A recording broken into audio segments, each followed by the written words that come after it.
Welcome to Tea Talk, where athletes share their stories. Join us as we explore the profound connections between sports, community, and the human experience.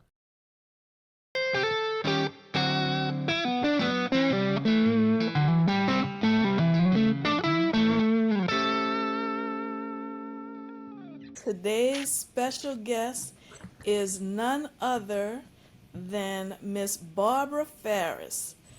She's an amazing basketball player for Tulane. She has won championships on every level as a coach, player, and as a professional. And we're very excited to have her on today to discuss her journey. So welcome, Barbara. How are you today? I'm doing very well. Thank you so very much for having me. Oh, we're excited to have you. And we're just going to get right into it, Barbara. So tell us about Barbara Farris. What was it like growing up, Barbara? I would think I was a joy. I was a good kid. I'm an oldest of first of three, so I think birth order plays a lot in your personality and temperament. So was an agreeable child, pleaser, wanted to make sure that I wasn't a problem for anyone. Plus, being ridiculously tall as from a young age, I didn't blend.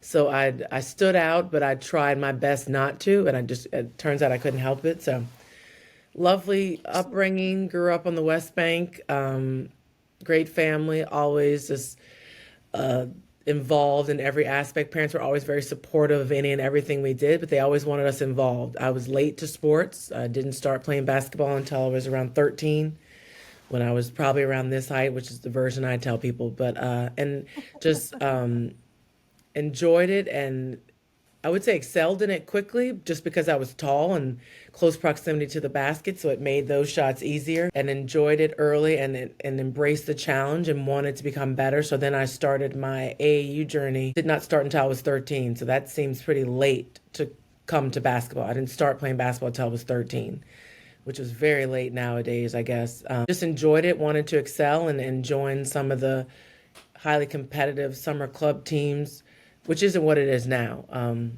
with all the shoe endorsements. But started late, enjoyed it, learned, got better, kept growing. Was fortunate enough to go to a really great program at St. Martin's Episcopal in Metairie. Did very well there. And then the rest is history, I guess. So you said as you were growing up, you realized you were really tall. So what was that like being the tallest one in the class? How did that make you feel? I looking back on it now, and that's always the first things people notice about you. At 6'3", have a presence about you.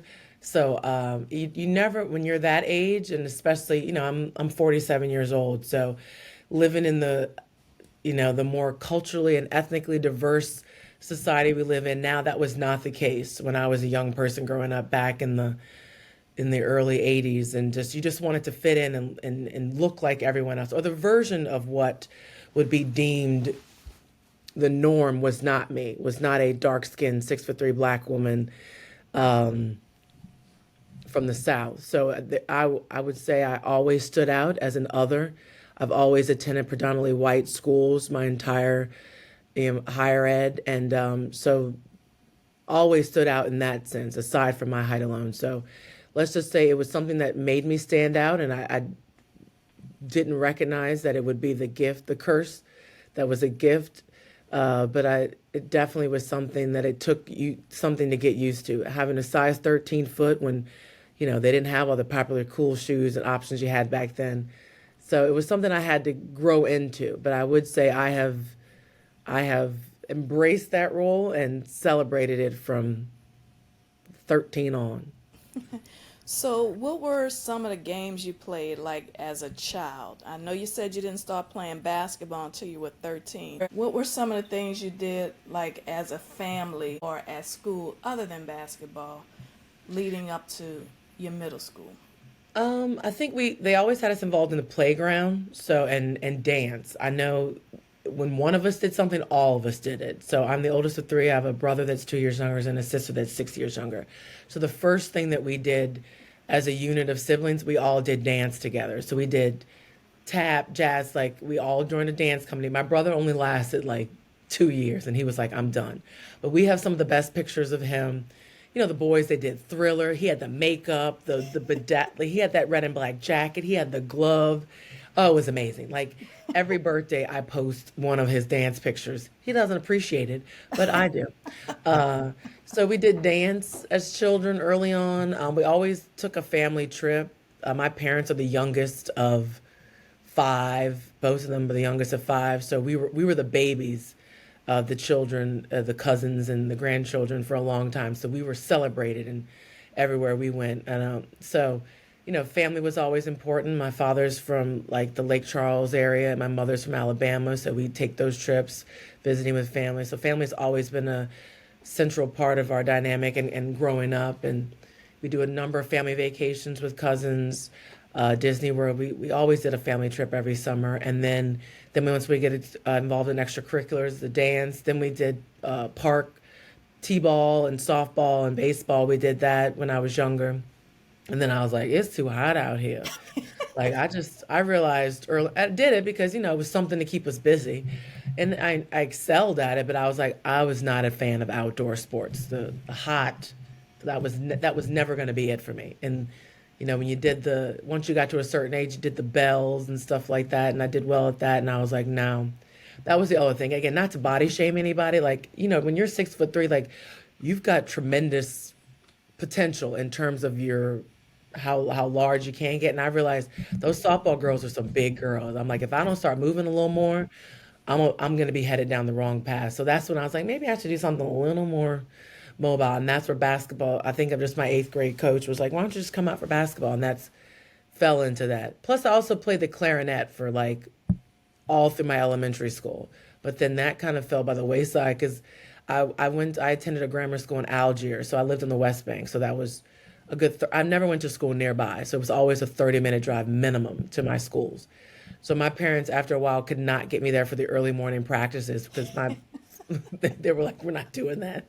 So, and once I couldn't advance and, they're like, you should be on the first group. And that means coming in the morning. I'm like, oh, guess I can't do it anymore. So then it became after school extracurriculars. So are there any pictures of you dancing, and Oh, what yeah. was one of your favorite dances growing up with the family? I don't know. I mean, it was, again, your body, it's you grow into a comfort level with who you are. And I can distinctly remember those pictures of me in that lycra and the bedazzled everything and, big old bangs and a high bun or whatever they made you do for standard uniform. And I would just be like, ew, that is, again, there was no long torsoed dance, jazzercise. Like it just was not something a space that I ever really felt comfortable in because it was always for smaller, younger, like not younger, but just smaller frame people. And so again, the sizing proportions of things just were never really comfortable. And just the idea of a leotard along with tights, the dynamics of that just were never extremely comfortable or complimentary. But you wanted to fit, you did what you did and you learned. I guess it helped with my awkwardness. Probably not because I broke my hand twice from eighth grade to high school, just falling Oh down. my goodness. Yeah, so maybe it helped me kind of come into my own because I was just growing really tall, really fast, and you're a little awkward at that age. But maybe it helped with my balance and coordination. That's what I'm going to tell people. Well, it also sounds like, it helped with your resiliency as well, sticking with it, still going through it. Was it easier because you were doing it with your family? I that might have made it easier, but I think I've always been someone. I wasn't a quitter, and it wasn't an option given to us by our parents. If they signed us up for us, we were finishing it. And again, we're agreeable children. We grew up in a generation where we were meant to be seen, and our parents loved us. Don't get me wrong, but we grew up in a generation where there was not a lot of conversations and compromise when parents would give an instruction. It was an instruction that was not to be negotiated, so we just kind of went along with it. And so, I enjoyed it. They made it fun. It wasn't something they dragged us to, because obviously my brother opted out after 2 years, so we always had the option to opt out. But yeah, I enjoyed it. Being in a teen group and working towards something. Working towards the big recital at the end, or working towards the competition. I think I've always enjoyed competition. I've always enjoyed pushing myself and challenging myself to see if I can. So I think that's something that's always stuck with me and served me well throughout my career. So you said your parents often gave instructions that were non-negotiable. What was it like? I know you were around a different sets of people all your life. What was it like experiencing the opposite when you saw other kids maybe talk back to their parents or try to say, what clicked in your head when you saw those type of things happen? That just seems so unfamiliar and so foreign. Because again, I had two parents. They worked. They kept us engaged and involved. We're a church-going family. We paid respect to elders. You were laughing at me for calling you ma'am, even though we're very close in age. It's just I've just been conditioned. Like I don't.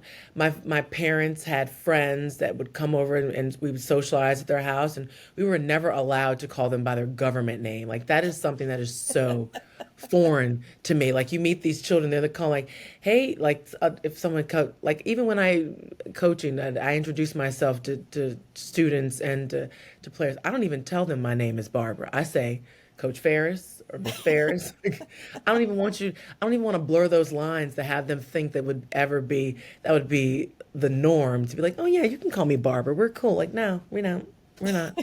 So again, I think it's just generational and just Yeah. that's just the structure and the dynamic and the respect that was given to adults in the households that I was accustomed to. And so again, it may insult some people. I've just been classically conditioned to just be yes, ma'am, yes, sir. I learn your name, your miss, your missus, or how you address yourself, and I call you that. But there's a certain respect level that comes with addressing elders in that regard. And so again, I use my eye creams and moisturizers so hopefully that they don't, and I dye the hair so you don't see as much gray.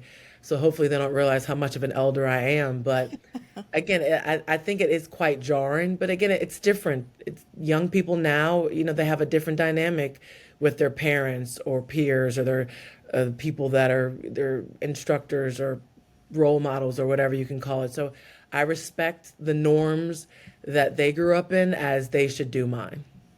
When we were growing up, we kind of took a pulse of the room. So if there were elders there, or we paid attention, and then we tried to be respectful.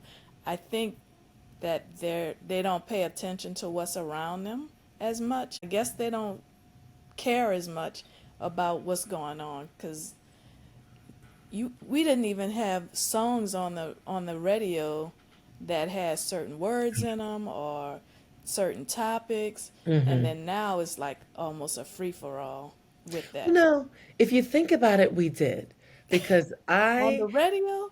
I am a Prince like Prince is April 21st, which is my father's birthday, which is also the day he passed. I Yes. mourn that day. Like I feel bad for my father, but I mourn that day every day. And you think about it, like I know every Prince song, like Little Red Corvette.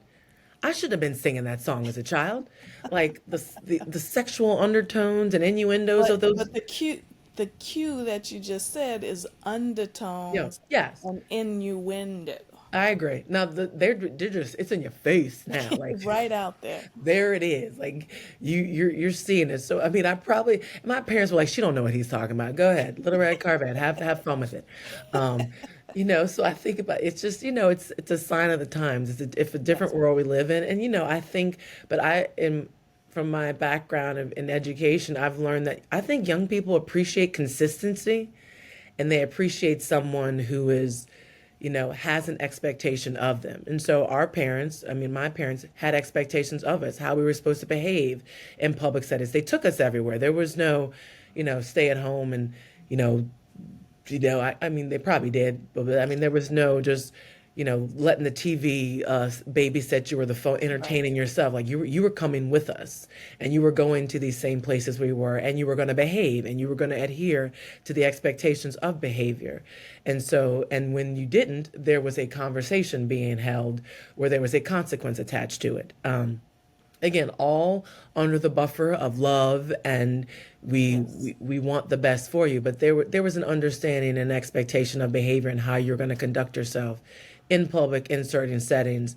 And I think that's something that I've always been hypersensitive of, on top of being tall and a woman of color navigating different spaces. Like I was always aware of my surroundings, always aware of having a presence, always cognizant of my behavior in public as not to embarrass or, because again, if I was in certain places, adults would correct me. Whereas nowadays, if you saw a kid misbehaving, if you spoke up, you might get cussed out. Maybe hands will be put on you. Like you're not Right. allowed to parent or police, questionable behavior in public settings. Whereas that was the norm when I was growing up.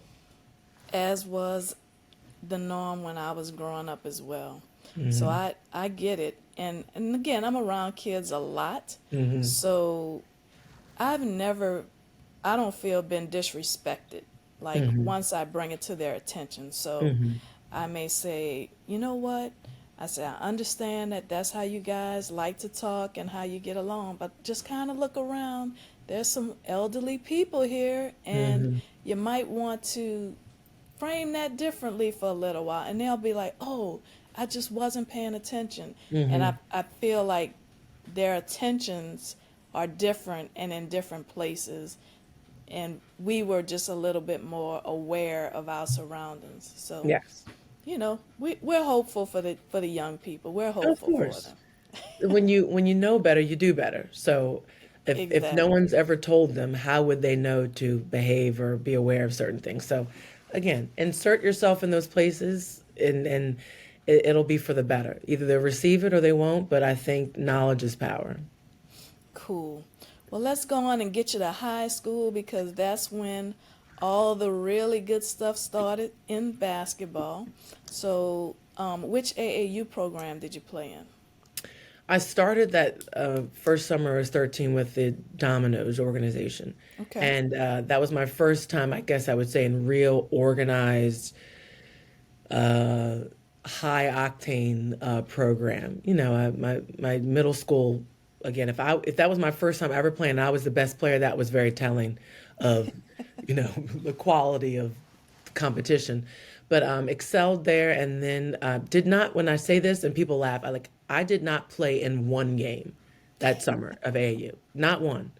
So can you imagine? And again, it's a different time. It wasn't as many games, as many Right. tournaments as there are now. Like we practiced 2 a days, 3 days, like every weekend. There was no showing up the weekend before a tournament and just acclimating ourselves in a 2, 3 hour practice. No, Right.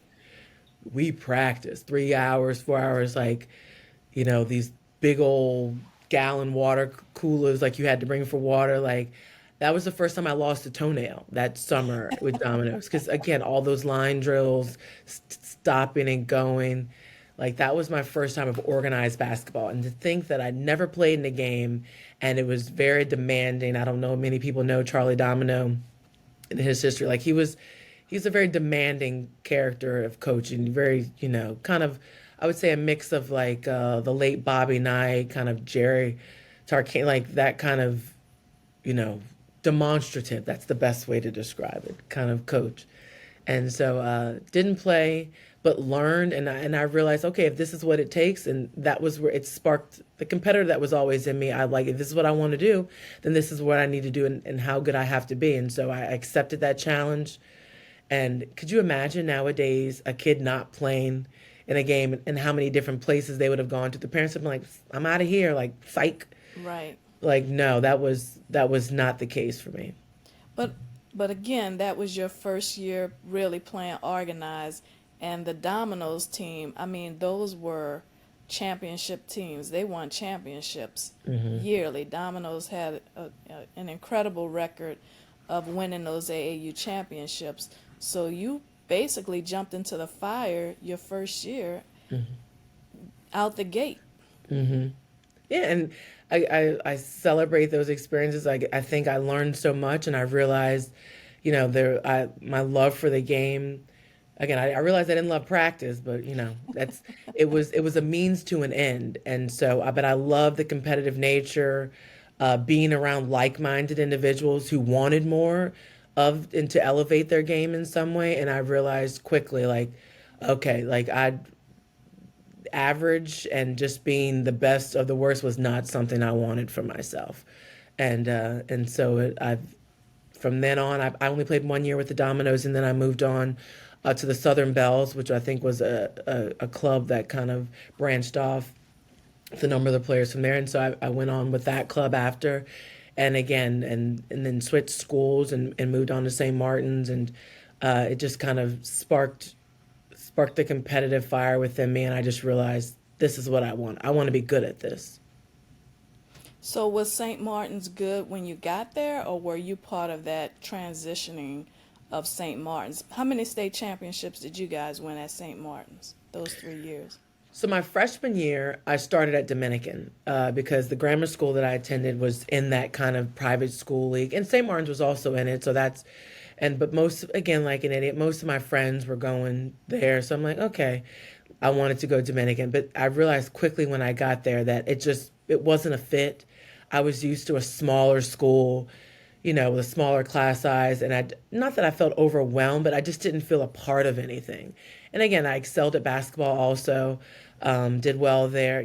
Catholic League back then had these antiquated rules that freshmen couldn't start varsity. Well, okay. And so, and which was fine, I'm going to play the game, but I still was probably one of the better players, best player on the team, but couldn't start, whatever. Um, and I realized then, I didn't want to be the best player there.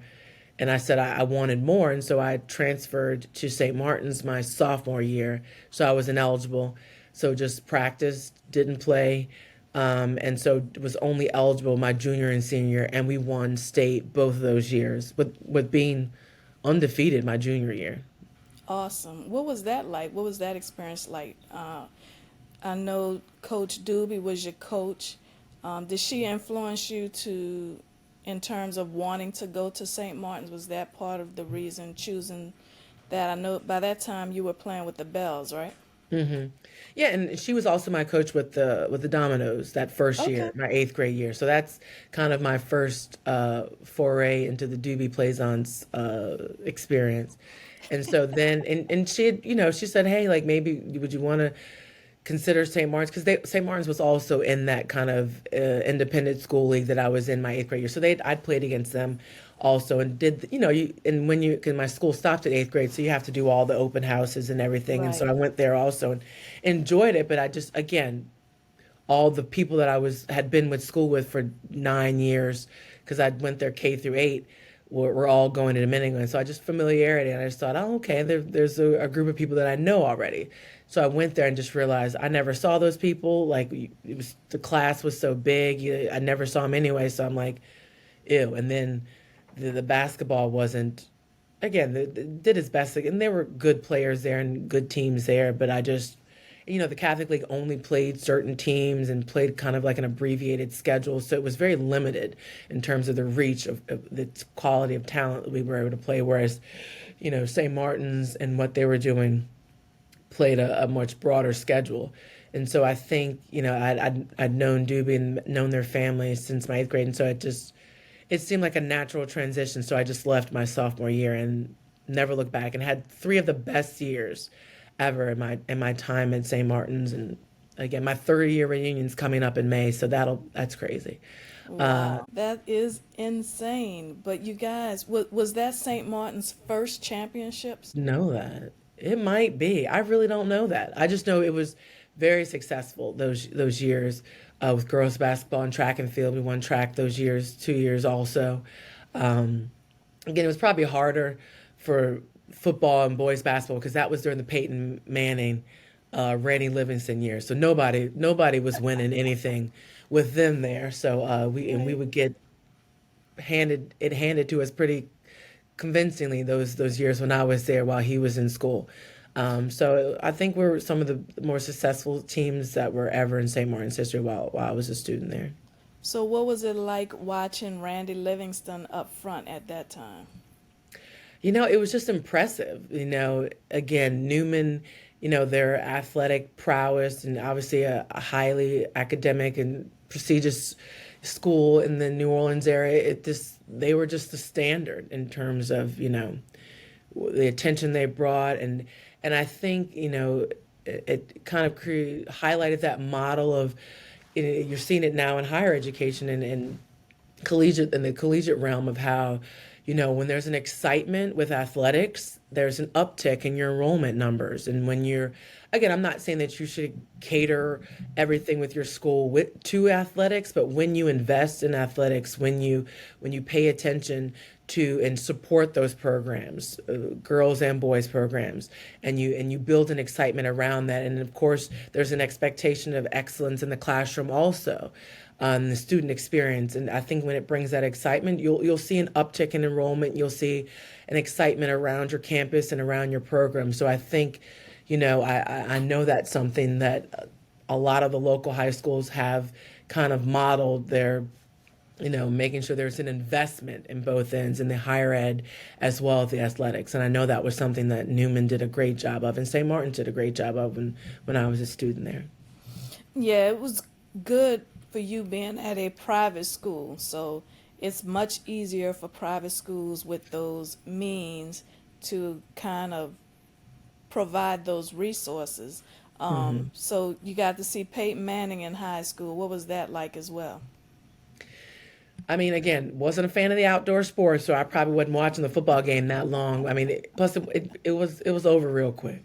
No offense to my St. Martin's, my St. alums, but it was impressive. I mean, he had such a presence, aside from the fact that he was a towering figure. I mean, he just had a presence on the field. Just, when you're the quarterback, you are the face of the program, you're the mouthpiece of the program, and so just the way that he orchestrated those players and that program, and the Manning name has just such a prized history throughout the New Orleans metro area and across the country. And so it was something to marvel at. And again, Randy Livingston also on the basketball court was just, again, they were just dominating figures. And I think even Peyton played basketball also. I mean, it was, because there was no specialists back then. We played all Right, sports, right. especially when we were a smaller school. Like you didn't have the luxury of being a specialist where you could just play one sport. Like you did everything, because again, it allowed for you to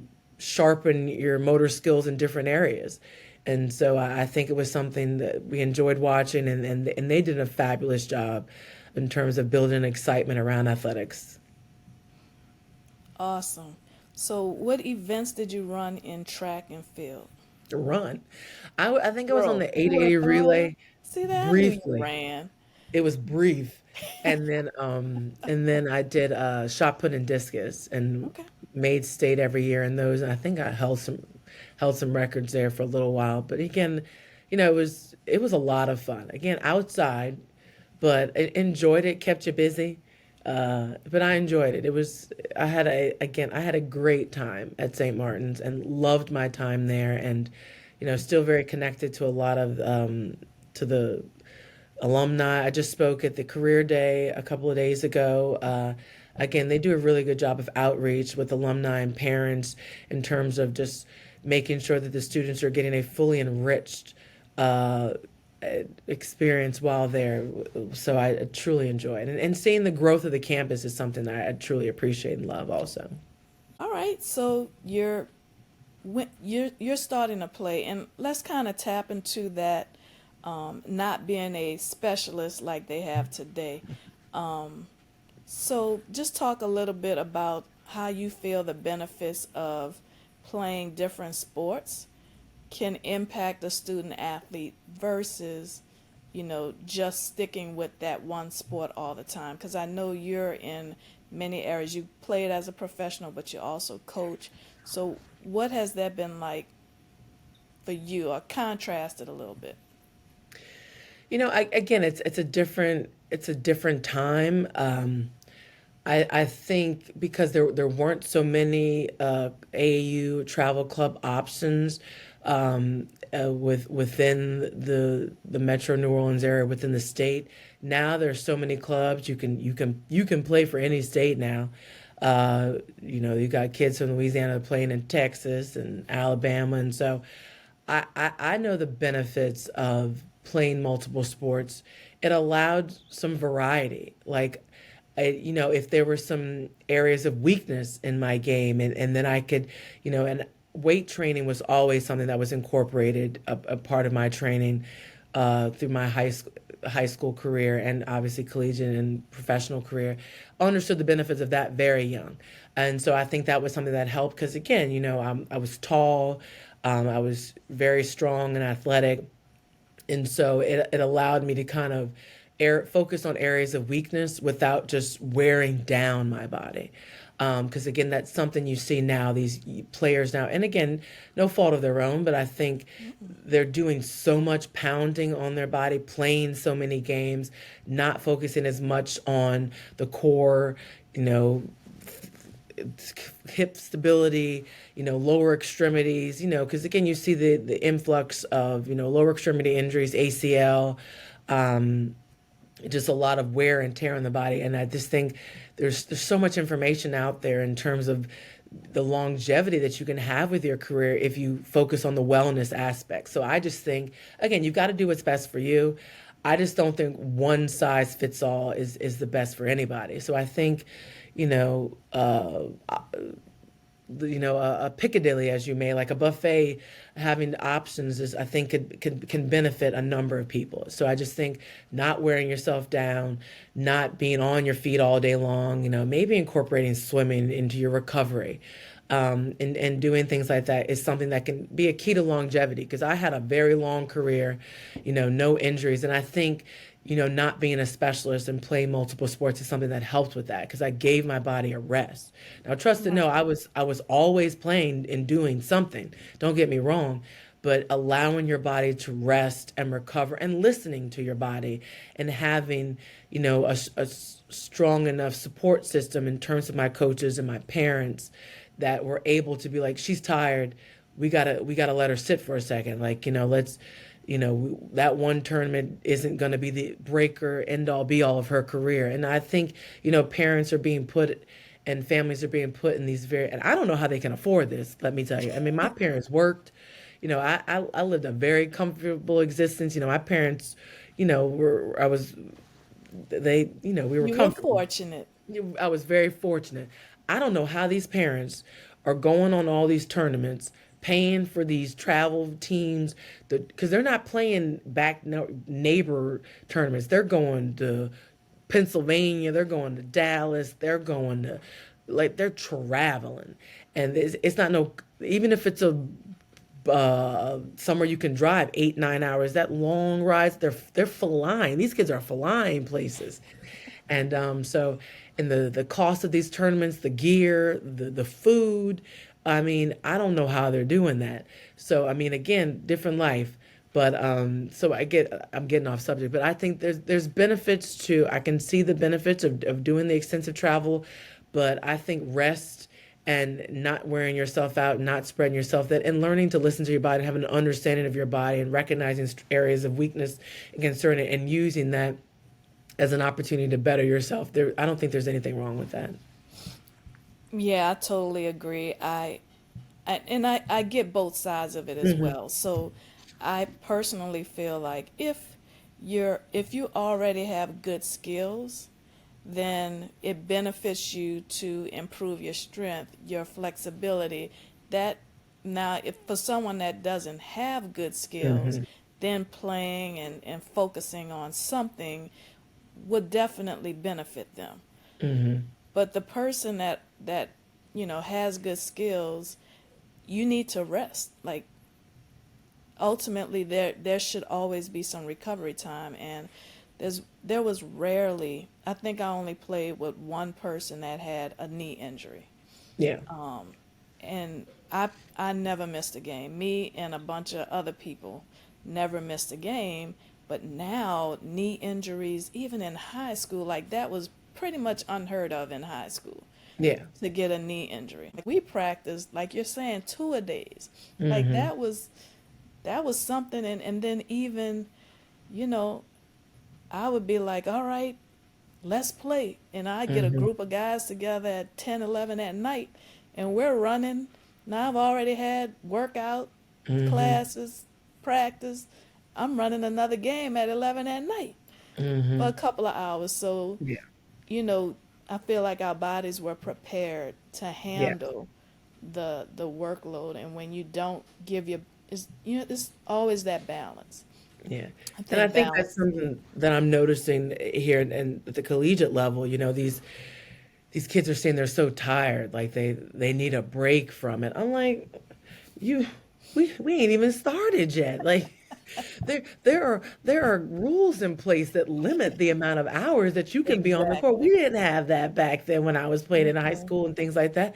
And you're tired and you're I mean, like you said, these kids are coming in with two ACLs already before they've even graduated high school. And again, the advances in medicine and science, the recovery isn't what it used to be. They're full clearance in 6 months. I don't know about that. I have to talk to Dr. Stewart about that. But you know, I again, like you said, like it's just I don't. They're so tired. They're so burnt out because they haven't had an opportunity to kind of miss it. And like you said, to enjoy the game because it's such it's they're so thinking about and again, there's so many other opportunities out there for them in Right. terms of Right. revenue generating and things like that. And they just maybe they're thinking if they rest a little, they're not out there, they miss this, and somebody else is going to steal their shine. No, no, I've learned the ones who are good at this thing called basketball somehow find a way to find you. And if you're that chick or you're that dude,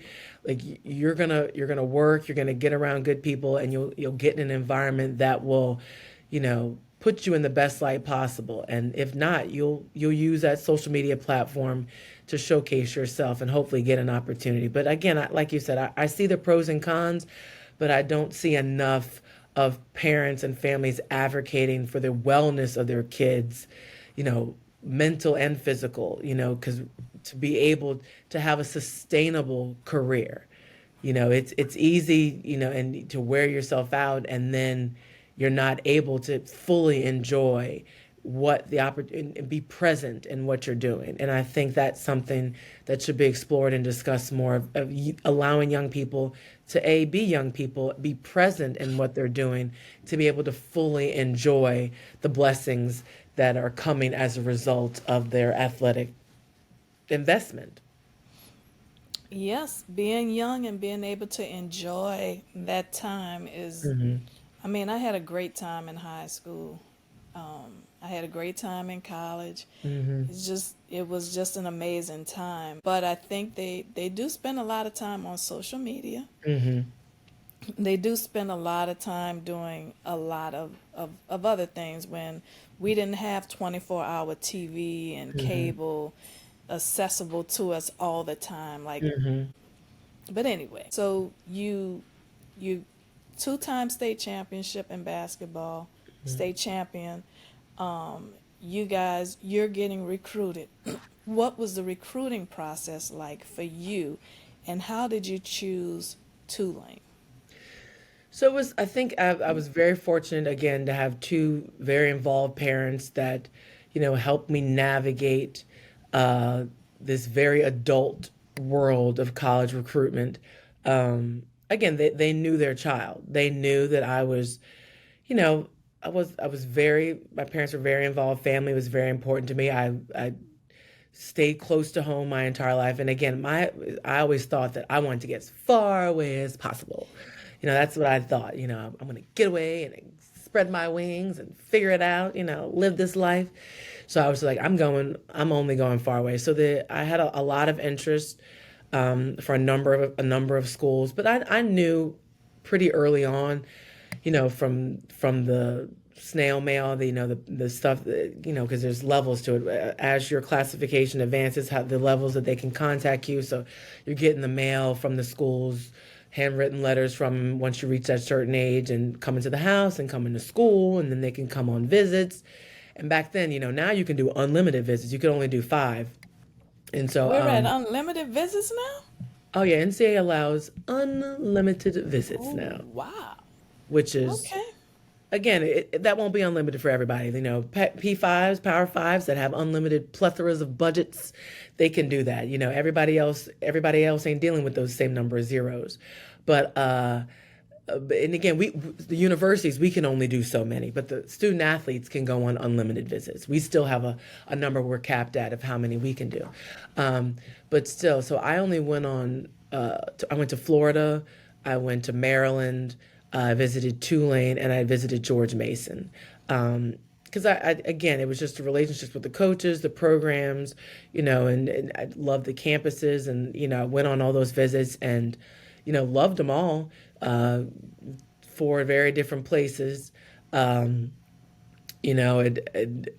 funny thing is, my parents went on the visit to Florida, loved it, was ready to commit, and my parents were like, "Nope, can't do that." Because again, I was 17, you couldn't sign the thing without your parents. They Right. were like, "No," but again, it's funny. You might edit this out, but I don't know how they got this information. They got somehow my parents got it, and this is again pre-internet, pre-social media. Like somehow they got their hands on some information about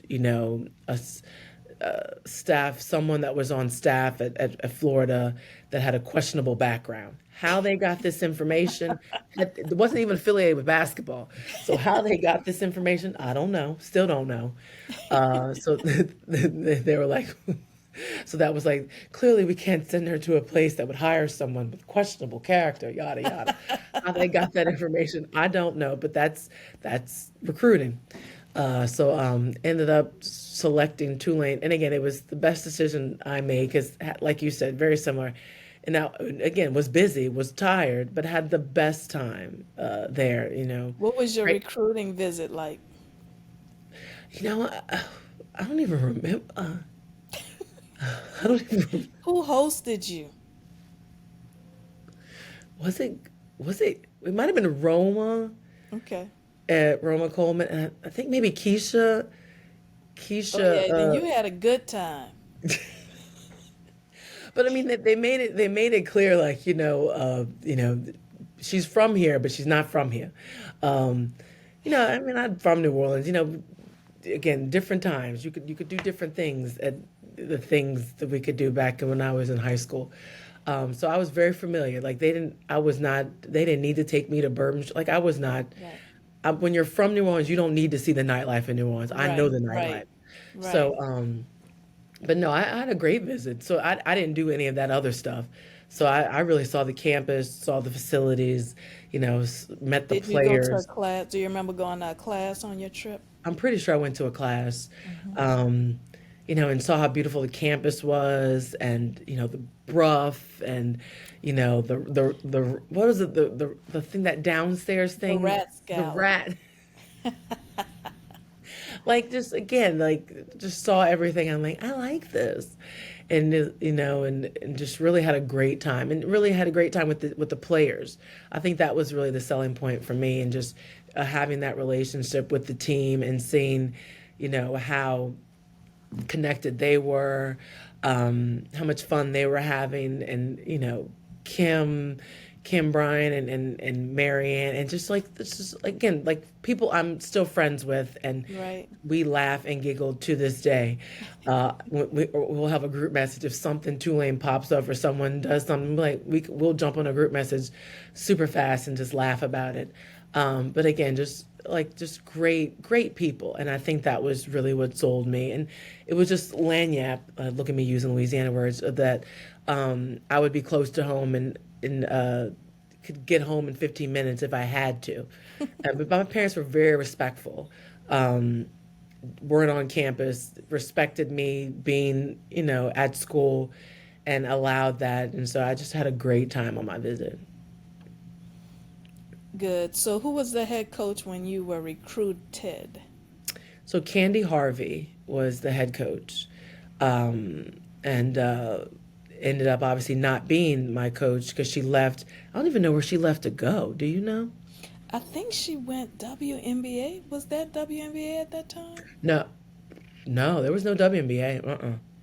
WNBA didn't come around to my junior year in college. But I think she might have been in the I don't know. I'll look that up. Yeah. I'll look that up.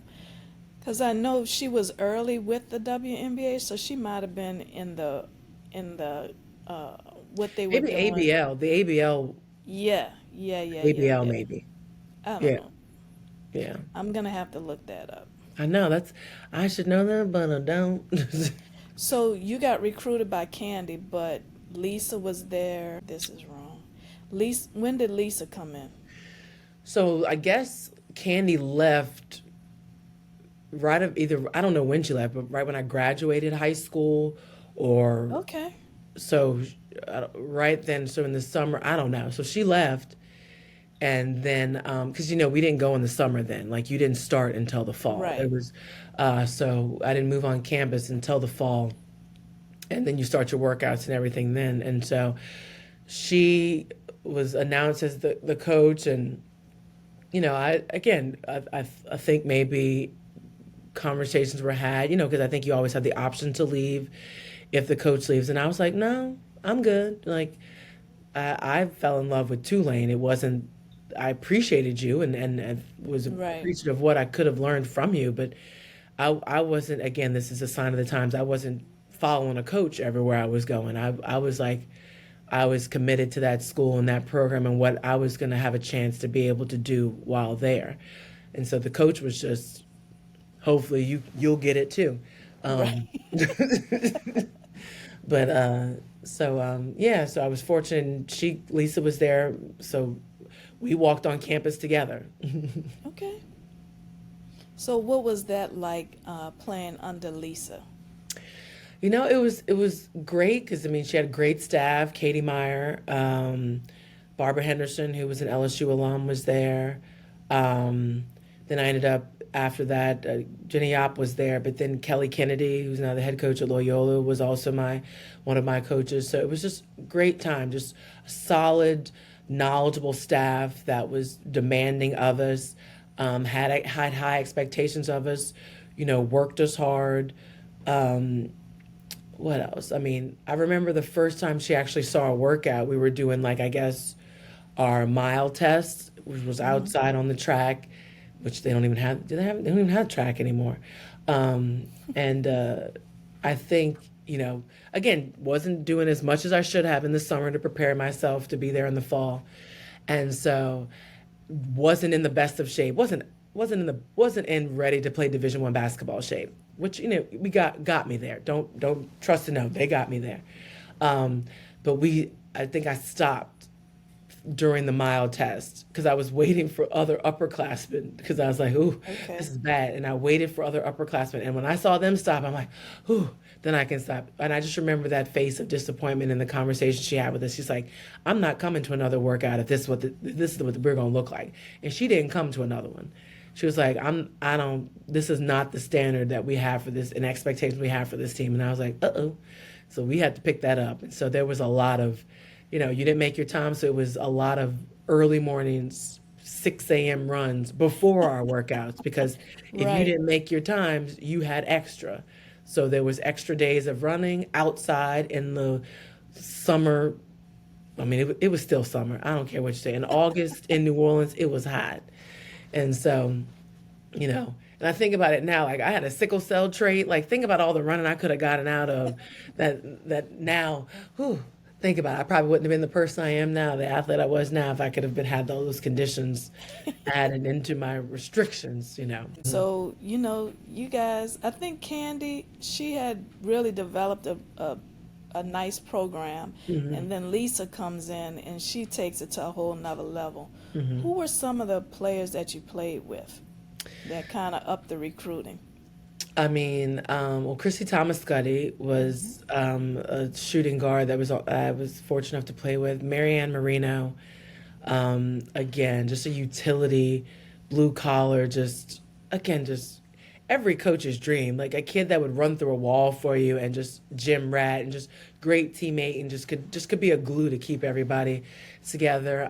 Again, a lot of the players that played with me, Ronell Hadley, who is from Ecole Classique, was in my class. Um, Again, Kim Bryant, great leader, just super smart, high basketball IQ, and just great leader in terms of guiding us young knuckleheads who again, we weren't bad kids. Trust and know. We were obedient, like compliant, like didn't question things. We just, I guess in terms like they saw us as disruptive in the sense of how we didn't know not how to win. Like we came from winning, we Right. were competitive, and we were just like we weren't just gonna come in and be like, oh, look at ode to these seniors and these upperclassmen that, we were supposed to just, and it was always respectful. Right. Please understand, it was always respectful of it. But when we were on that court, we didn't care who was behind us, in front of us. We were going to run over somebody because we wanted to win. So there was no, this is an upperclassman who's been here, who's played. Like we were like You these are the came people who, into play. we came in to play. These were the ones who were playing the minutes, so these were the ones whose heads we had to knock off. Like that was, and so that was something they were not used to Oh in my terms of goodness. our demeanor and how we just carried ourselves. And so again, like we were disruptive in the sense of we wanted to win. We didn't think, oh, NCAA tournament, that's so out of reach. Okay, this is the standard. This is what we're gonna do then. And if this is what we gotta do to be it, we just trusted our coaches. This is how we're gonna get there. And every year we did that. It was a first. It had never happened, and we were never thinking of what could have should like. It was never a doubt. We were just like, let's do the work and trust if we do the work, this is what was going to happen. And we were very fortunate that we were able to do that and be as successful as we were those years. Yeah, you guys had great personnel. How many conference championships did you guys win? I feel like we won a couple of, like we were in the Metro my first year. That was like Louisville, Virginia Tech. Um, I mean, just the teams that were in there, like Cincinnati, like the teams that we were playing. I know we won a Metro one. I don't think we won, but we were close. And then we won Conference USA. We run a regular season, and then won the tournament. So I think we probably just maybe one or two. I don't. I really should know that, but I don't remember. But again, like Grace Daly was another great player. I played with Janelle Burst. Again, just a lot of super talented players that helped build on what we had established and what was already established when I walked in on campus there. That you had established in terms of just the presence, the excellence that was there on in Fogelman Arena. I don't even know what it is. Is it still called Fogelman now? It's Fogelman, Avron, something. It's Yeah, it's still Fogelman, Avron. gotcha. It's Yes. Avron, I think. Mm-hmm. I need to check on that as well. Mm-hmm. I just gave y'all stuff to strive for. Like, I just put some stuff out there for y'all to go after. Yeah, you're like, do this. Hope maybe you'll Yeah, get there. get Try there. if you can. Exactly. But here's the Exactly. standard. Um, I didn't get the opportunity to play with as many great players as you played with. mhm. So, you played with players. You went to the WNBA. You played with at least three or four other players that went to the WNBA. That's just awesome. That's incredible. And it says a lot to the type of recruiting that was going on with that coaching staff, Mhm. elevating a program like that. Yeah. And we'll get into some elevating of the program. What are some of the memories that you have, like that stand out during that time, whether it's basketball or just with your teammates? What's some of the memories that stick out? I mean, we obviously it's all the center of it is basketball because that's the commonality that brought us together. But I really have to say it's just the relationships and the connections and the friendships that I've made. I mean, these women who are all champions in their own respective fields and industries currently. Um, Again, just high character people, just good people. Love of basketball, of sport, of higher ed. We love Tulane. I think it's something that connects us still to this day. But the things, the memories that I hold on to and cherish most, and we still laugh about to this day, are just those relationships, the things that we did on the court together, the championships and hanging banners and winning games and going to NCAA tournaments and playing in places like Alaska. And we went on a European tour to like Germany and Wow. to France, and I mean, we got stuck in the tube in Paris, almost got lost one time. Like we went to the Louvre and the Notre Dame. I mean, we did so many amazing things together, all because of basketball and Tulane, and just again just great people, and those relationships I cherish, and those people I love. If I'm ever in their city, we have dinner. I stay at their homes. I can have meet their families, and their families are my families. So again, it's nothing but love because of those relationships.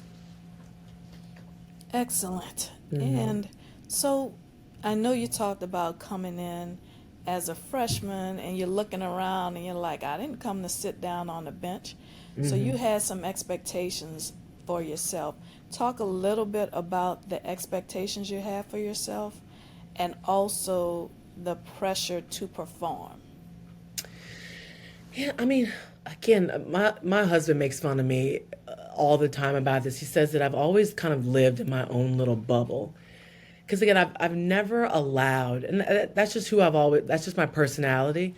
I've always just been hyper aware of who I am. I've always had a firm sense of self and who I am.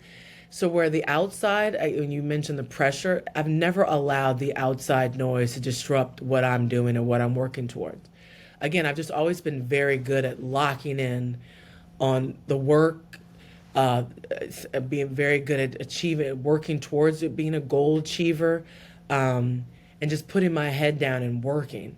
And again, I guess that's a good and a bad thing because I feel like I've not been able to enjoy and celebrate accomplishments as I'm working because I've just been so focused on what I need to be doing to help get there. But I think I've just always just had great family, great peers and who've challenged me around me because I've never wanted to be comfortable. That's always just been my motto. If I'm around people who are really comfortable and content, I see that as a negative, and I don't like to surround myself with comfortable people. I like to surround myself with people who are constantly looking to be challenged, who are constantly looking to learn more, who are sponges. That I want to be around the smart people. I want to be around the disruptors. I want to be around the people who are always seeking more and learning more and wanting to expand their group to take in as much as they can, because that to me is exciting. That to me, I think is something that I've always been drawn to. And so I think that's helped me surround myself with great knowledgeable people like yourself. I think, people who are goal oriented and extremely driven. And I think that that's something that has allowed, and having a great support group and a great sense of self and not allowing outside noise to distract me and disrupt what I'm looking to do, to where I've never really had to. Pressure is something I've never really thought about. I don't, Right. just like in games, I don't pay attention to the stands. I don't pay attention to what the crowd's yelling.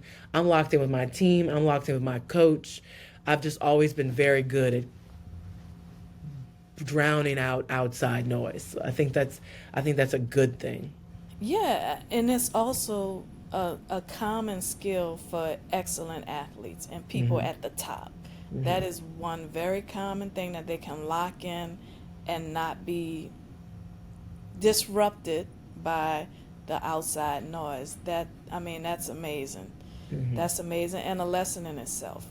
Yeah, and I think even we're talking about sports specifically, but I think in any area or profession or any person in life, I think when you're able to recognize, because again, our peer groups and who we surround ourselves with. I mean, I've always had parents say that you can always tell something about a person by who they surround themselves with.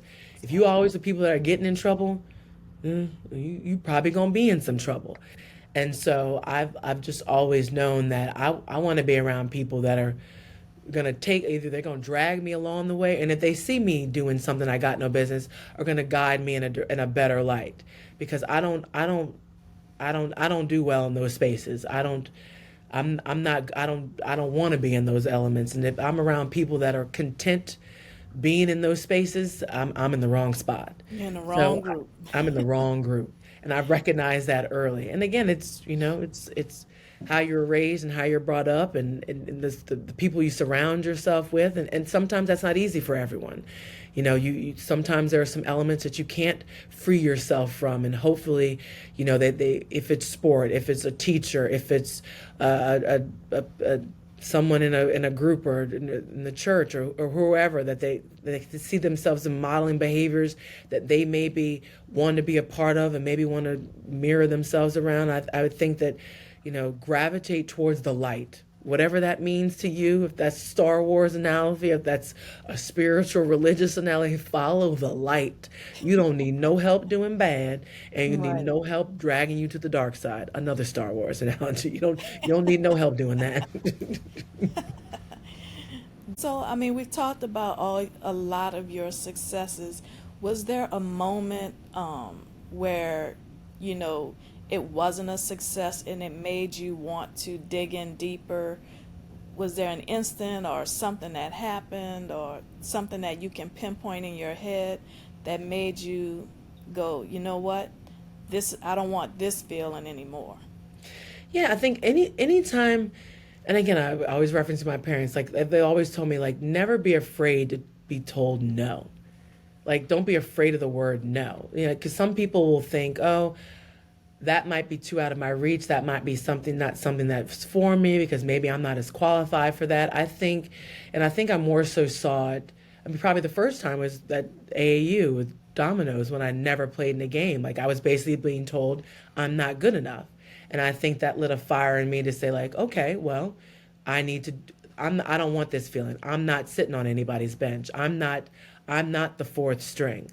And so I learned what I needed to do to dig myself out of that hole. That was the first time I was like, okay, I didn't excel at something naturally that came to me easily and everybody was like screaming my praises. I was being told, you're not good enough and this is where you belong right now.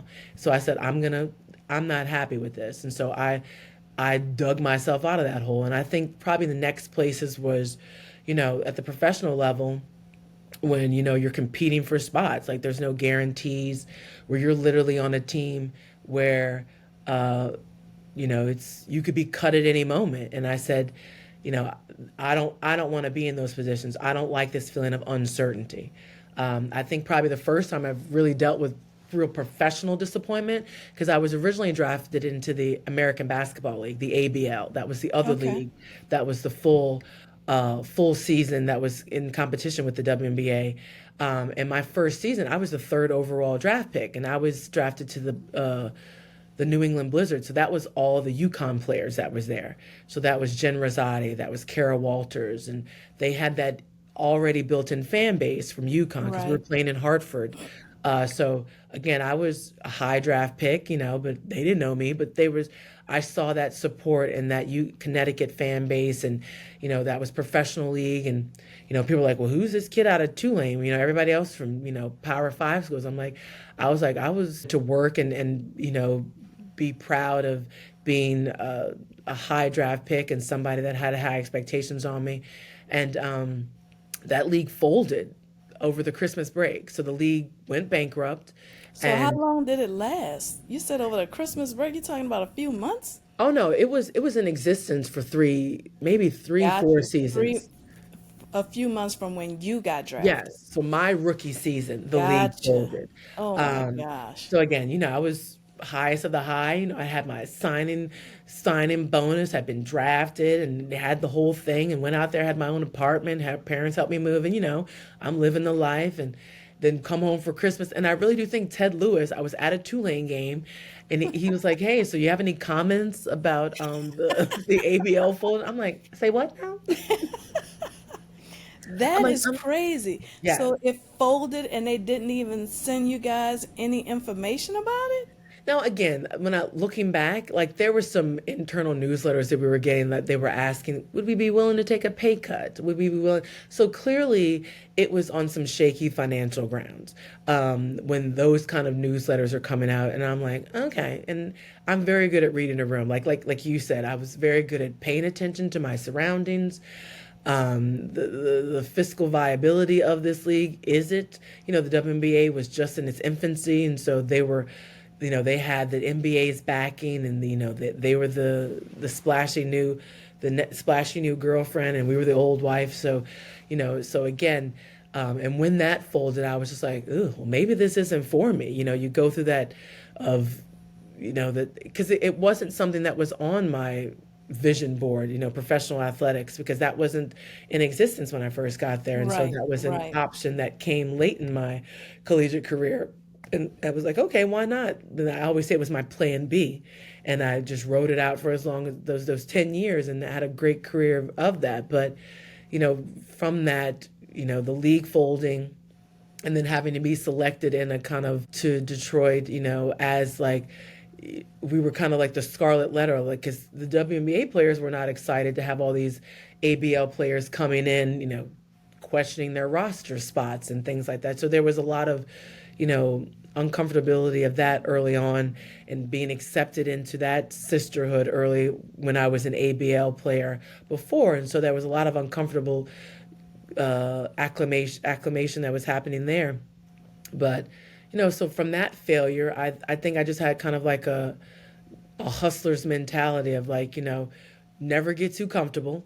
I for the first few months, I was like, I might not even unpack. You never know. Like I could be cut.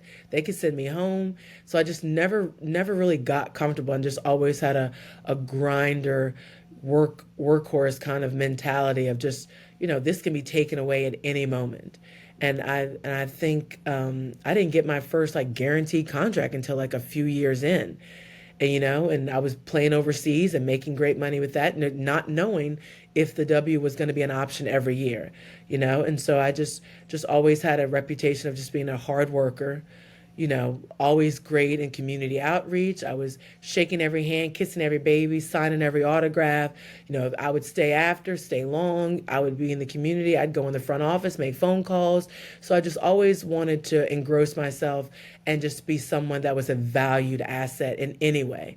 In the training room, I'm community outreach. I was going to make sure that I was someone that everyone saw as someone that they needed to have around, or a resource that was going to be a benefit for their program. And that's something that probably was grown out of, failure and being not canceled, but being cut and being told, we don't want you anymore. And so that was something that I think has just always been within my personality, and in the mentality of just digging in and doing the work.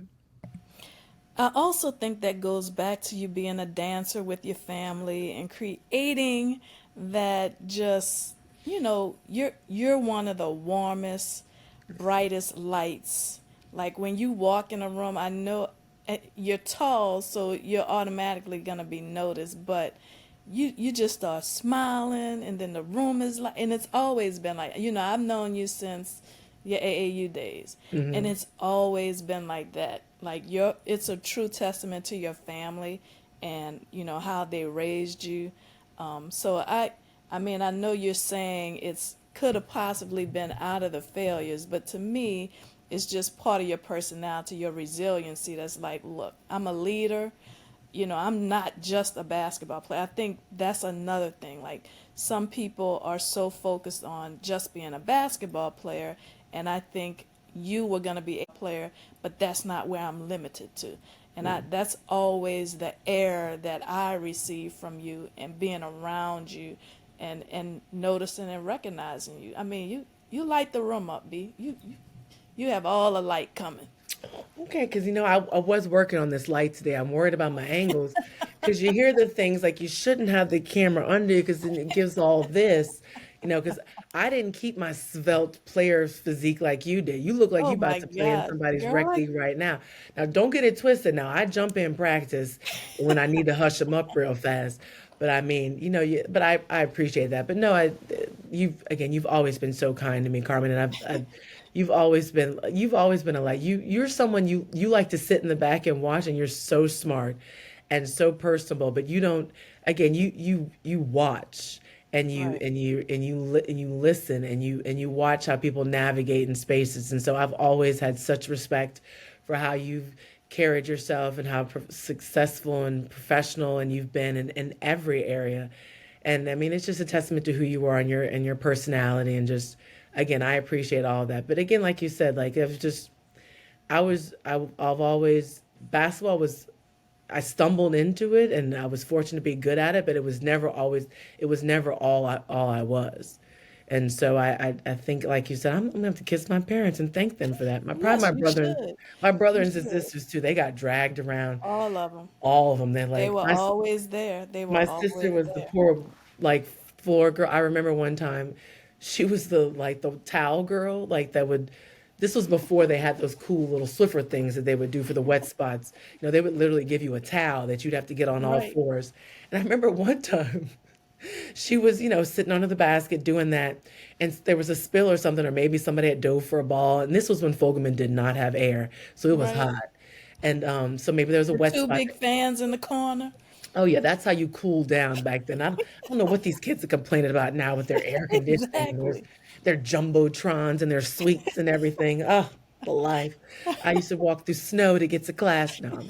But she one time was behind the goal and the ref was like blew the whistle like, hey, can you come and mop this up? She threw the towel at the ref and was like, you got this.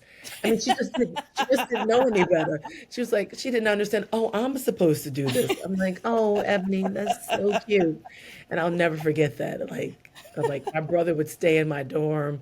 Like he was hanging out with the men's players. That probably wasn't a good idea. But again, they were so very present on campus. Like they had a great time. I think it's important to celebrate everybody. You Yeah. don't have to always be the center of attention. No. There's a lot of people doing great things, and we should celebrate all of them. There's a lot of space. A A lot of lot of space. space. A lot of space. Well, what was it like when, let's go back to Tulane, and you're playing, it's your last game, your eligibility is up. You hear that last buzzer, like how did that make you feel? Like what was that sense of feeling at that time? You know,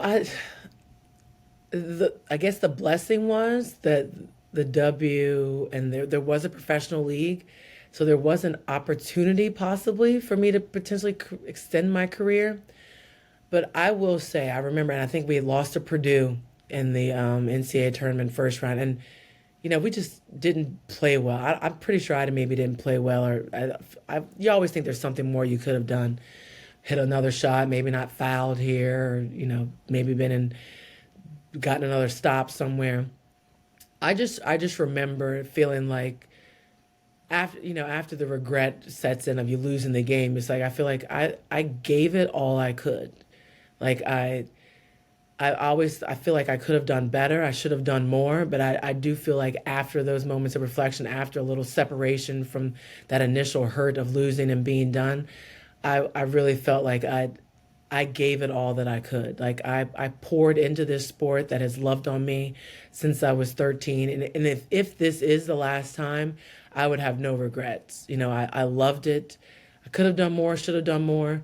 But I gave it all that I could. And, I loved on my teammates and, I know that they were going to go on and continue to do great things. And I felt like Tulane's program was going to continue to expand and grow and hang banners as they did. So, speaking of that, you're talking about love Domi. Can you kind of elaborate on how basketball, the love you have for the game, and how you feel the game and the whole process showed love towards you? Again, I've mentioned before the tremendous opportunities it's provided for me professionally to be able to travel the world, earn a living, meet great people.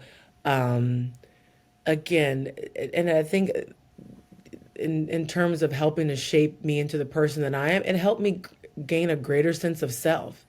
I think that basketball helped me come into my own as a statuesque woman. Because again, I mentioned it early on, like you didn't see different shades of black excellence back then. Like there was it was a monolith. There was one type of attractive, what's the standard of beauty back then.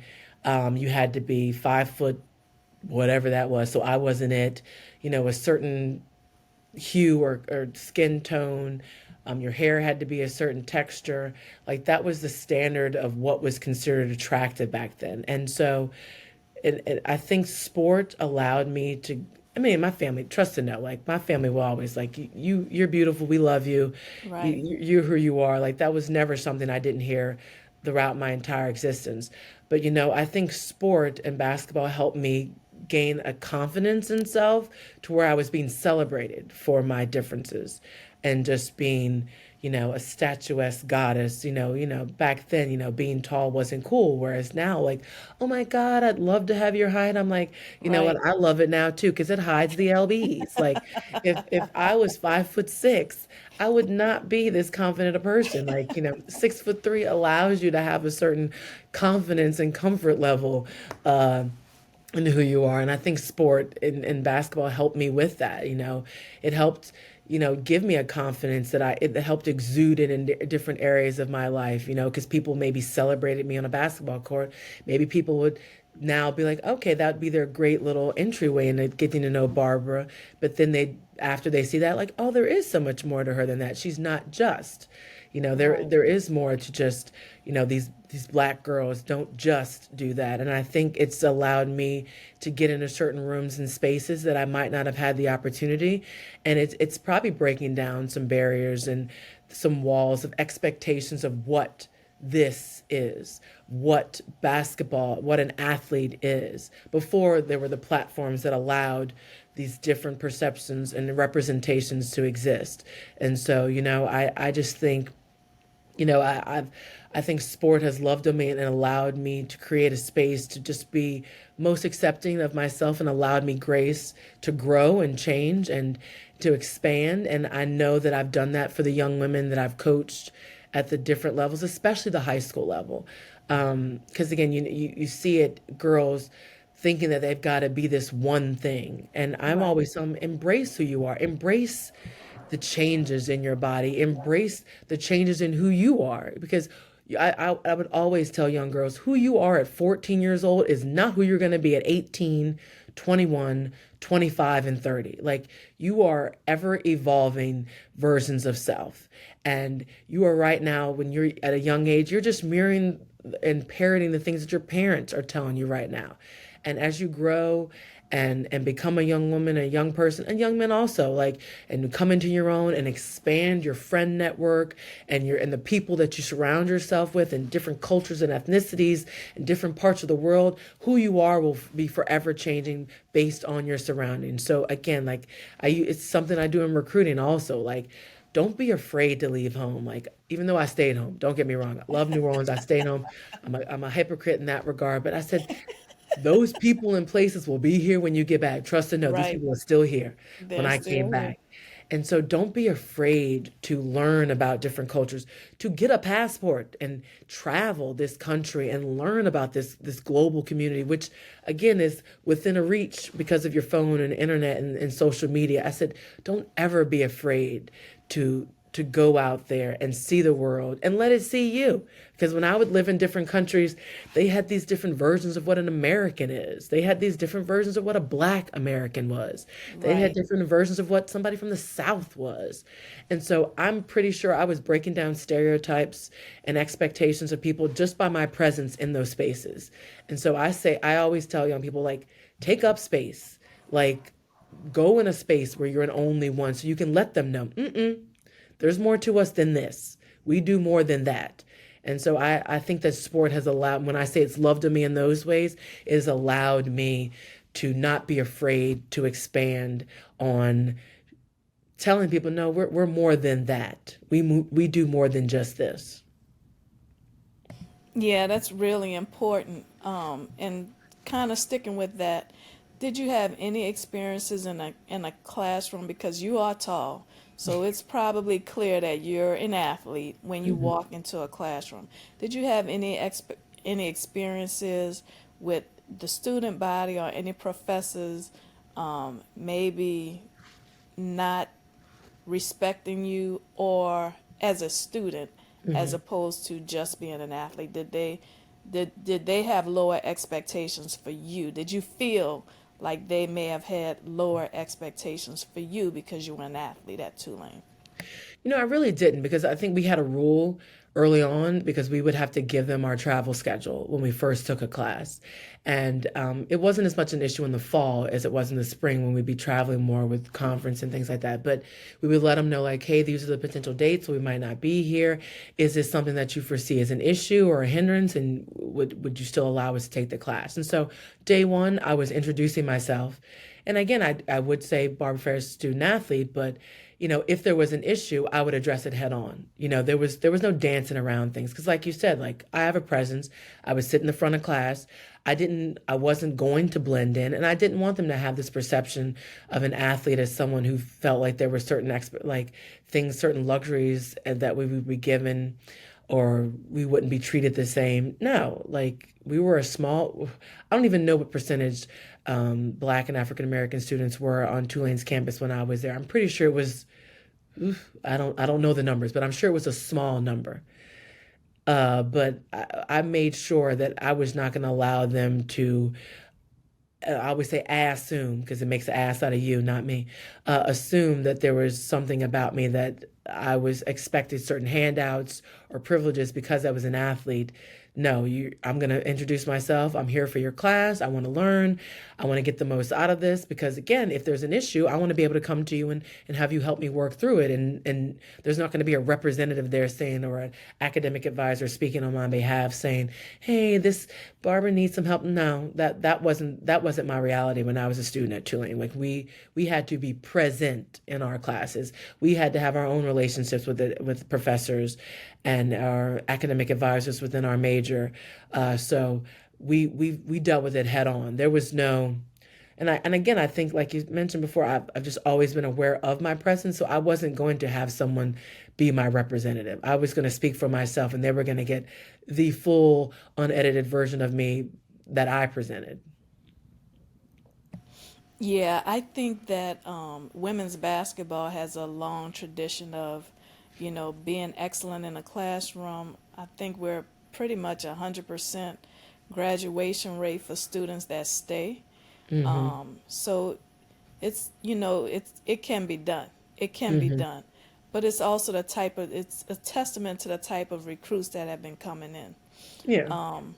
So let's kind of move a little bit. We get to the you when did you know you were going to get drafted? Like how were you, I think I like, was did they invited. reach out to you? Did they reach out to you, and did you have to go to combines? How did that work? Yes, I was invited to a combine in the ABL, and I guess that was just the top prospects or whomever that were available in the draft, and some older players that were available to be picked up. And so I went there, and I guess I did well, and was drafted third overall to the New England Blizzard, and then that folded, and then so again, it's just, that was just the process. So I was invited to that combine, did well, got drafted, and then was in training camp and did all the things and did community outreach and the marketing, the media, and played that first half a season and was successful and had fun there. And then the league folded, and then there was a dispersal draft, and went overseas after that.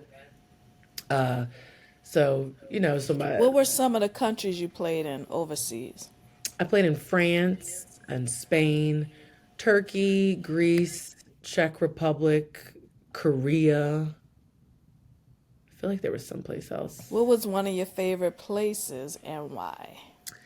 I loved France. I loved Korea. I loved Turkey also, but Nice was my favorite, the south of France.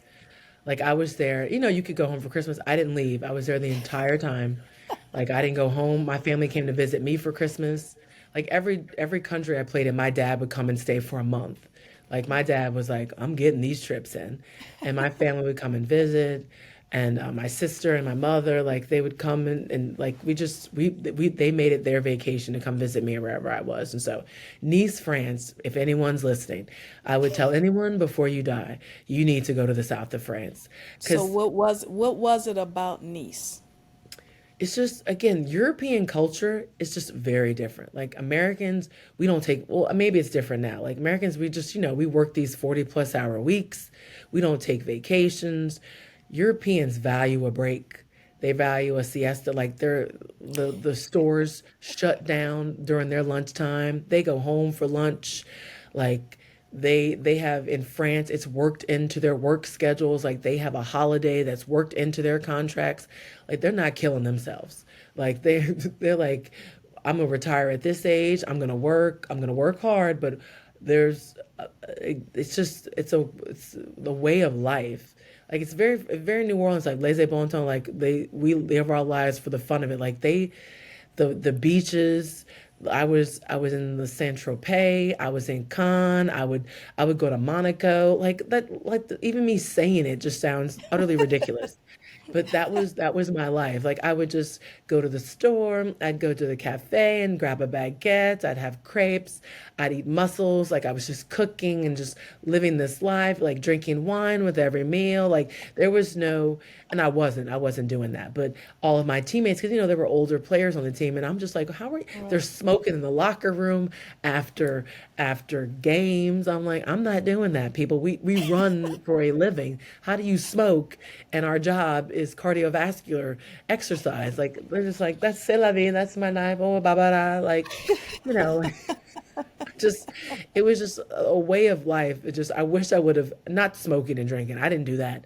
But I mean, I wish I would have like again, like I was just focused. Like this is the job. I'm living here. Like only days off was Sunday, so we're practicing twice a day and playing these games sometimes twice a week. And so Sunday was the only day off, and so I would maybe do my sightseeing, or when a friend would come in town, I would go and visit, and we'd go and see the area. But I wish I would have lived more while I was over there because I was just working. And as I got a little later in life, and my friends would come and visit, and family would come, we would have more fun with it. But I mean, that was just the life. That's incredible. I love it. I love it. Well, um, just kind of want to touch on a little bit, and then we'll kind of move into. So you did the professional, then you started coaching. How was that transition for you? You know, it seemed very seamless because, again, just with any networking opportunity, it's about who you know. I coached briefly with the Southern Bells AAU while I was still playing in college, and so just kind of dabbled in it, and realized that I loved kind of like the teaching aspect, the mentoring aspect of it. You know, I guess I did have a temperament for it because I understood young kids. You got to meet them where they are. I've always Right. known that from a young age. Just meet them where they are. They maybe didn't have the exposure and the coaching that I had. So you just gotta fill in the gaps where they are, and find some commonality with them, and spark an interest that maybe they'll spark a fire in them and make them want to trust you. And so I think that's kind of bridge that organic relationship aspect of coaching that I've always enjoyed. But again, Marianne Marino, in between one of my overseas stops, was at Bonneville, and I helped her one season and just kind of got the itch there. And then when I finished playing and retired, the Curtis family, Jeff Curtis, was a classmate of mine at Tulane. He played football there. And so he had reached out, and there was an opening for the girls' basketball program.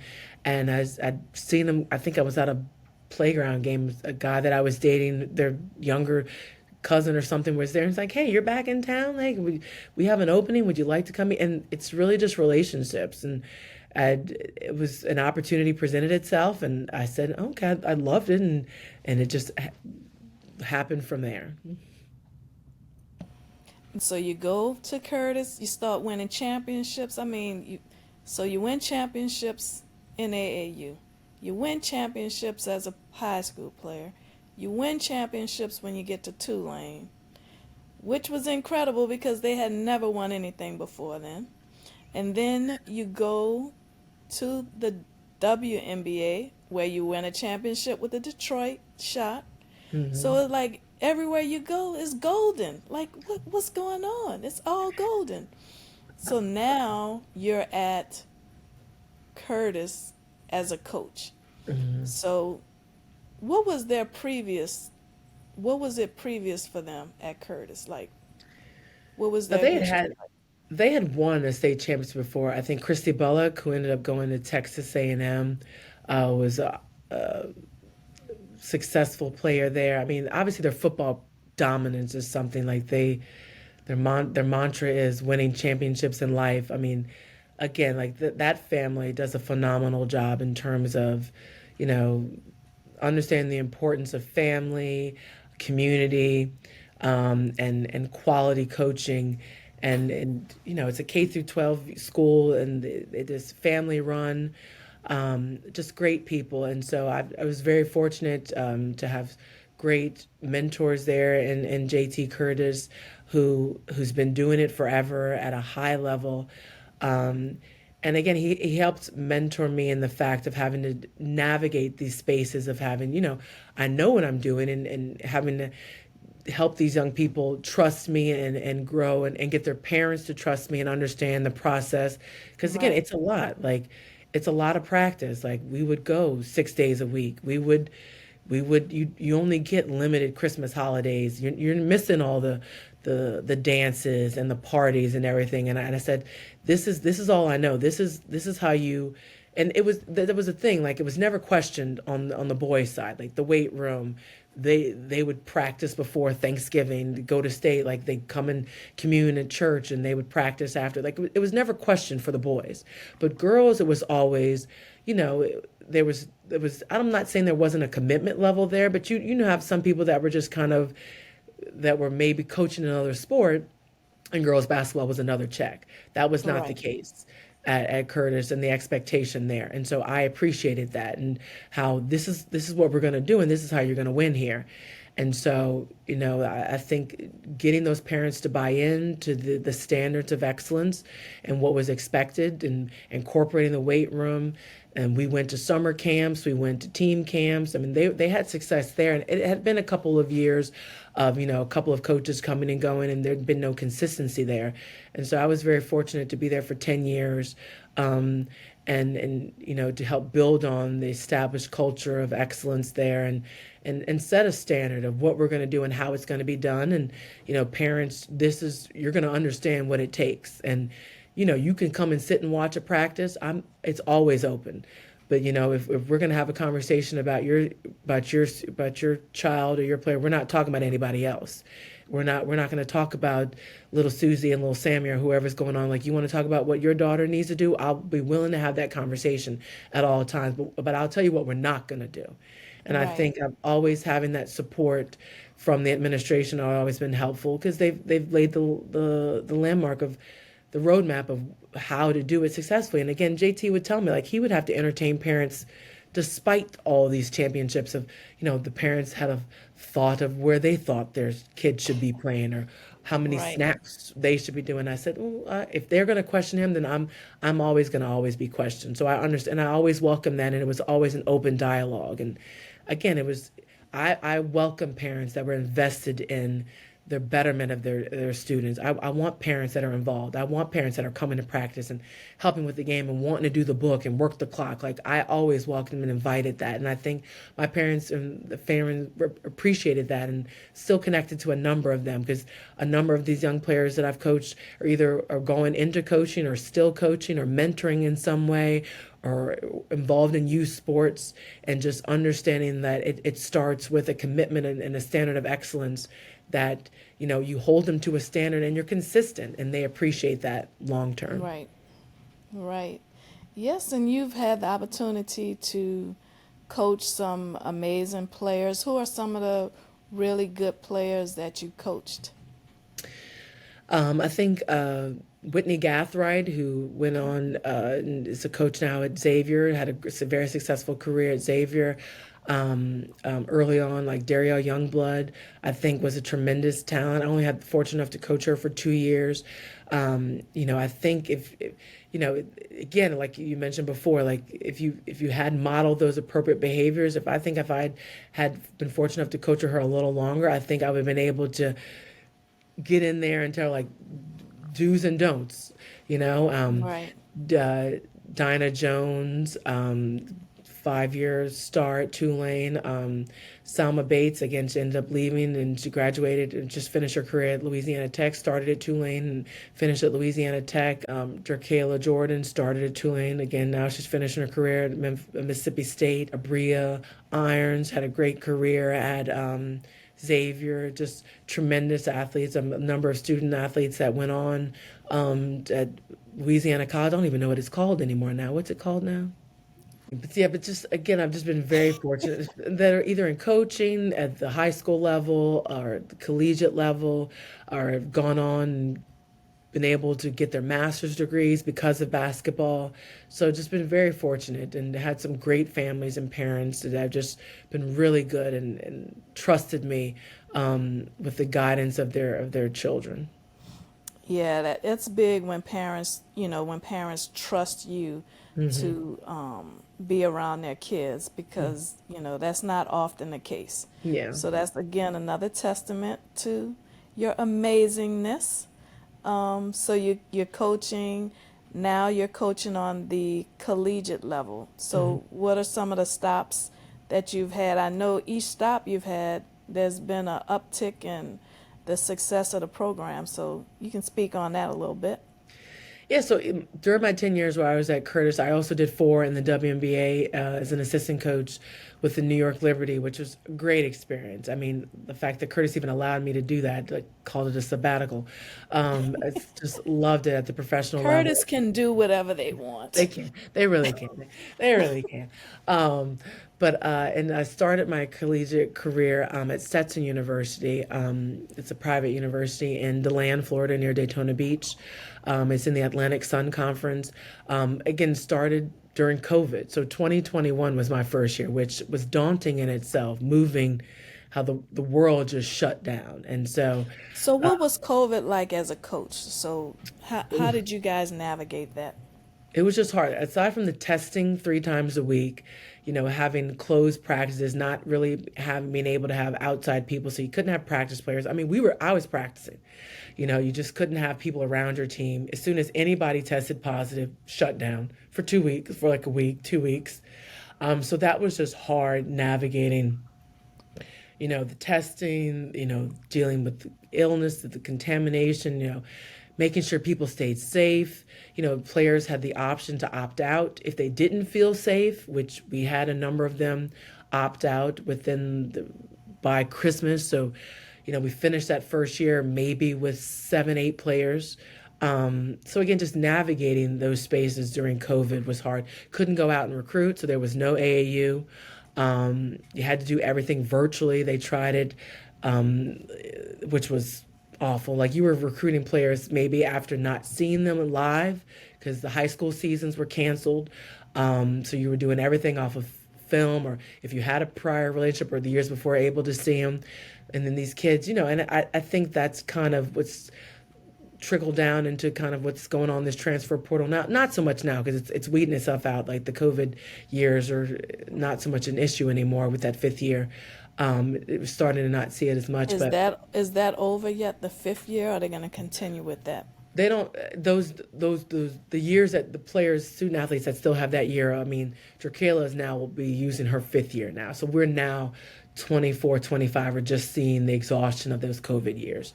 So that's not with the players that are coming in now. They don't have that option. But again, some of them are able to use, a mental health year. Maybe a coach transferred, or maybe they had an injury and they had a redshirt year. So they're still able to get a 5th year out of it. But that COVID year, we're kind of to the tail end of that now. But navigating the COVID and recruiting with that was something in itself, because being able to see someone live is totally different versus a film or their high school, with their role within their high school team versus their club team. And, skill development can be night and day in terms of expectations.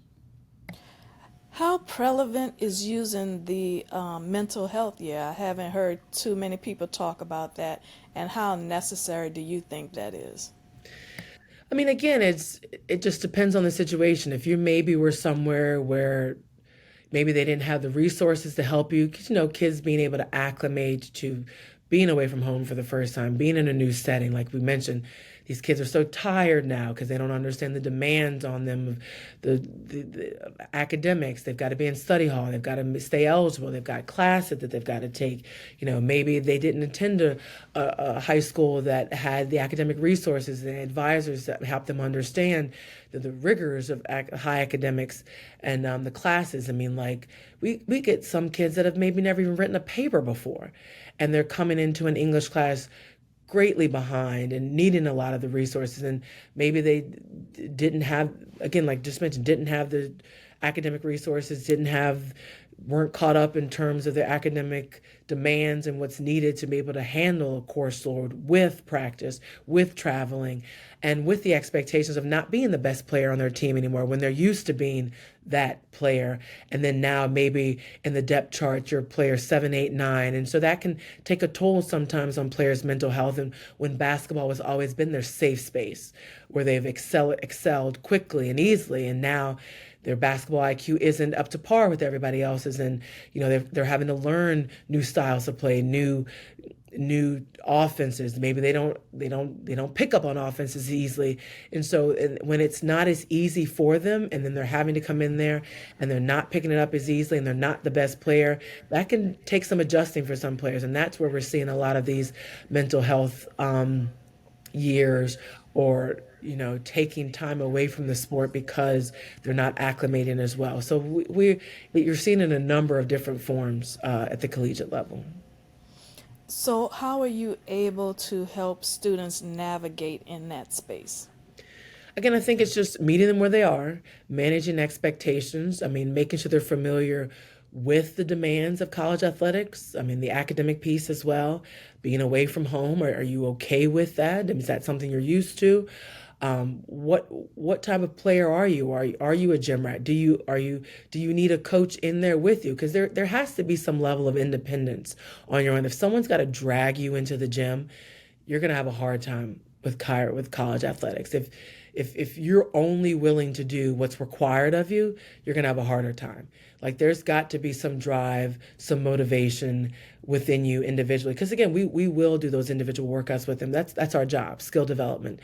You've got to, and it also helps with building that personal relationship with the student athlete and building their confidence and having them understand their role and the needs specifically for the team and how they can meet those expectations and help us achieve as a team, and making sure that we know what they want to get better at and how we can help them integrate that into how they can help the team be successful. So again, it's important in terms of managing expectations, and building those relationships individually with the player so that they feel confident when they do step into those team workouts. Awesome. And going along with that, what about the transfer portal? What has been your experiences with the transfer portal and kids going in and out? I know there's some limitations to it, but what's been your general experience and thoughts about the transfer portal? I mean, again, you have to. It's an ever evolving regulations, and I mean, we get an email from compliance every day about some new rule change and what we're allowed to do and what we're not allowed to do. It's just it's the beast that is now. I understand, like, if they get it, coaches are allowed to leave. Why can't players leave? If there's a coach that maybe recruited you and their system and structure that you felt that would be best suited for your style of play and what you want to get out of your collegiate experience, if a coach leaves and a new coach comes in and maybe you don't click as well with that staff, maybe that coach doesn't see your skill or believe in your skill as much as maybe the one who recruited you originally. I understand being able to leave and go somewhere that better suits your individual needs and style of play. That's important. I mean, I think levels is something that speaks to the transfer portal, because again, certain schools with larger budgets and conferences can get you all the shiny bells and whistles and the arenas and the practice facilities and the locker rooms and the accommodations and the training table and cost of attendance, and all of these things are things that if they're important to you and are high in your checklist, then you should make sure whatever university you're talking to and programs you're talking to check those boxes, because it's not a right fit for everyone, because everyone thinks they want that, that SEC where it just means more and there's certain demands upon your style of play and, but it might not be the right fit for you. So I think relationships, players are always saying relationships are important. We can do any and everything for them, lay out that red carpet, tell them how great they are every day, work on them. But at the end of the day, it's player's choice. You're going to go, they're going to go where they think they're wanted and needed and they think that's going to best serve them. And I can't begrudge them for that, but but you're seeing a lot of movement. Like we can look in there and there are kids that are on their fifth school. Like, and Like, I how don't, does that work? I thought that it was basically one time you can get in, and then every time after that you have to actually sit out. How many years can they go in and out of the portal? well, again, rules have changed. So now there used to be a one-time transfer rule so that, and this was a couple of years back where they'd allow you, okay, say if you wanted to transfer it, if you got within the allowed transfer window at the end of the season, that you could and entertain offers from other schools and transfer. You'd immediately be eligible after this one time you transfer this one time. That's out the window. Now you can transfer as many times as you want, unlimited. Even now, if you take a transfer on our side, if we take somebody as a transfer and they can opt once they get here, I don't love basketball anymore. I don't want to do this. We are still responsible for their scholarship. So if they want to, and we're at their head count, so we are responsible. They count For towards that year or for. until graduation. So if we get a sophomore or a junior or someone and they transfer to us and they all of a sudden decide, you know what, I don't love basketball anymore, I don't want to do this anymore, we are still responsible for their scholarship until they graduate. And that could be they could transfer someplace else and then we're off the hook then. But if they decide, I don't want to do this anymore, we are responsible for their grant and aid. So we cannot cancel their aid, nothing. And So does it impact whether you look at high school student, how you look at high school students, or are you more likely to go into the portal and grab someone that you know how they will perform or their potential performance in college? I think it varies depending upon the program. I know here at Southern Miss, I mean, we actively recruit high school players. I still think that's the lifeline of this program. You have to. Um, Again, so we have three incoming freshmen for this 24 class that'll be coming in and moving in for the summer, and right after Labor Day and starting summer school and starting summer workouts. It just depends. I mean, I know that I have colleagues within the coaching realms that recruit exclusively the portal. They're not really interested because if you think about it, they've got kids that have already played at the collegiate level that have played against that high caliber, depending on their conference. If they've played against high quality, high caliber players at that level and they've got stats at that level, they're proven within the collegiate ranks. So you're taking a chance on a high school player that maybe, we've assessed their skill set. Obviously, they're talented and think they do well here and they blend well here. But if you look at somebody that's played in the SEC and has averaged 8, 9, 10, 12 points, like that's a proven winner already. Whereas you're taking a chance on a high school player that maybe is going to do well and acclimate well. So the transfer portal can be very lucrative for a number of reasons. So, but you have to also actively recruit your existing roster because other schools, not saying they do it legally or illegally, but will recruit your roster. If we're a successful mid-major program, if we have a high successful kid that's all conference, scores a lot of points, wins us a lot of games, Power Fives and higher conferences will come in and recruit that kid and say, hey, look at us. Wow.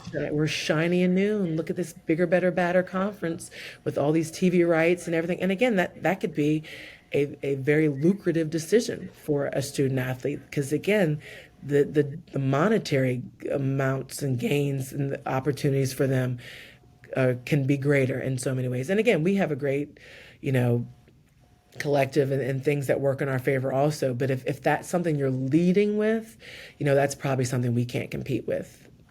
So how has NIL changed the landscape of women's basketball? We hear about some of the major sports. How is it changing the landscape of women's basketball for you?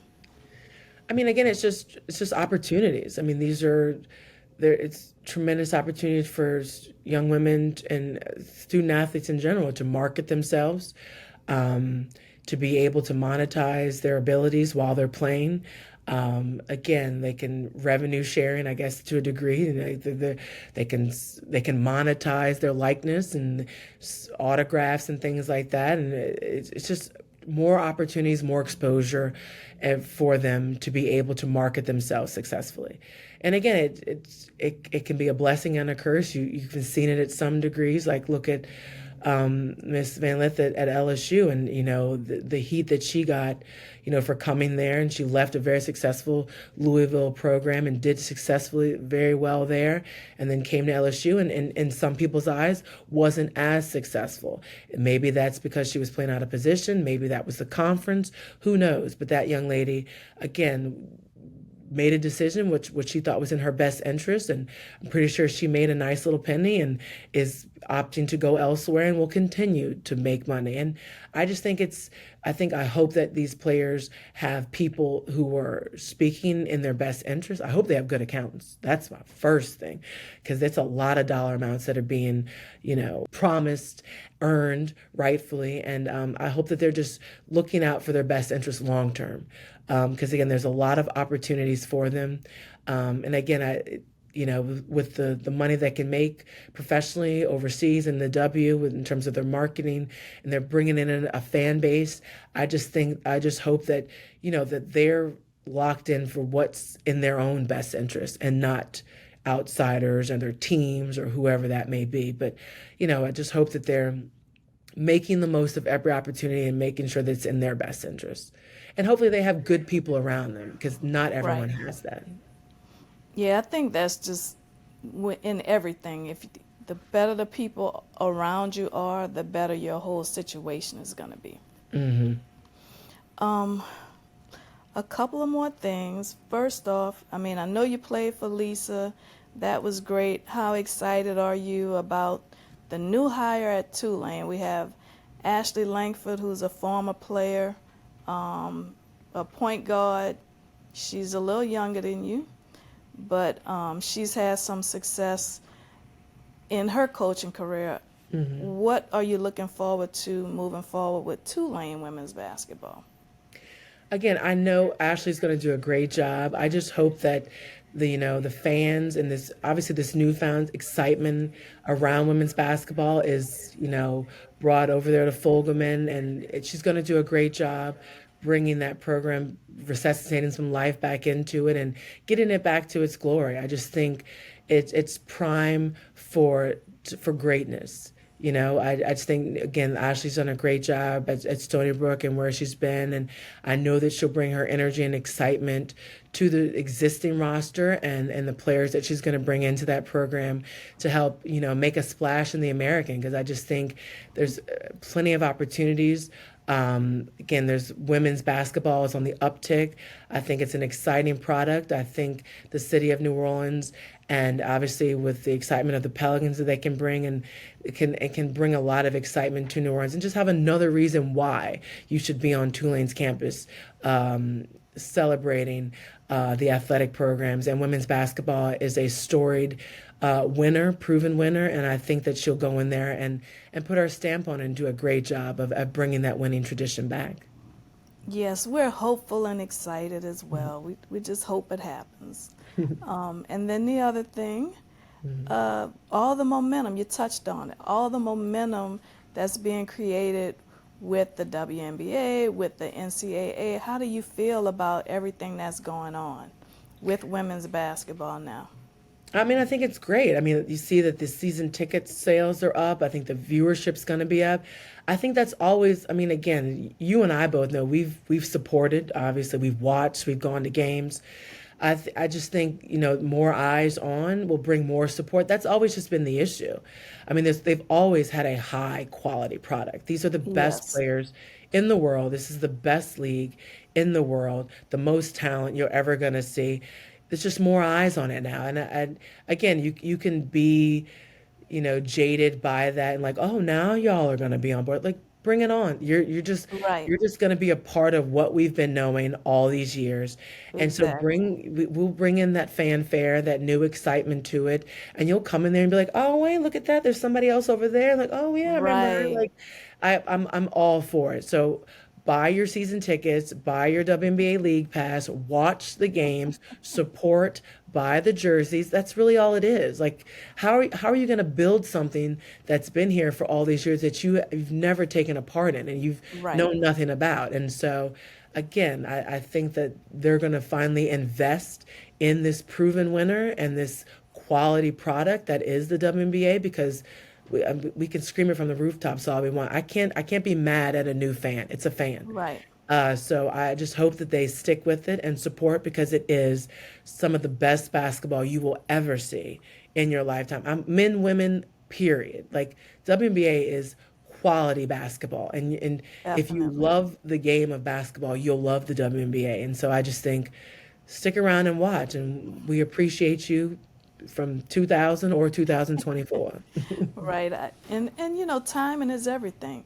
There was the NBA players, old NBA players complain about how much money the new players are making, but timing is everything. Yes. And this is just a great time. So I hope they can keep carrying the momentum forward as well. Yeah. Um, yeah, and before I let you out, just some quick pickets.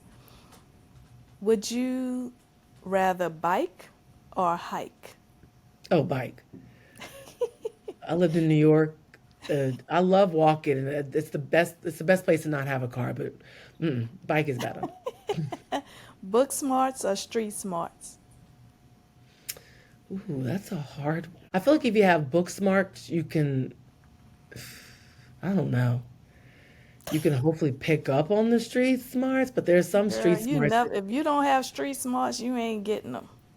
you don't have them. You're right. You're right. You're right. Which one would you like? You down the middle. I'm in the middle. I can't choose. I'm in the middle. Score or defend? Ooh, that's hard. I mean, defense wins championships, but you got to score to get people in the stands. Like, Exactly. so What do you like doing the most? I like defending. I mean, I could score, but I like frustrating the hell out of somebody. Of course. Like let me guard that girl who's doing that. Like, Give sorry, me that girl. give I'll me take that that girl. one. And I'm gonna still get my numbers because she ain't guarding me, but give me Oh that girl. yeah. Yeah, yeah, yeah. Work or work out? But see, this is the thing. It's gonna sound hypocritical.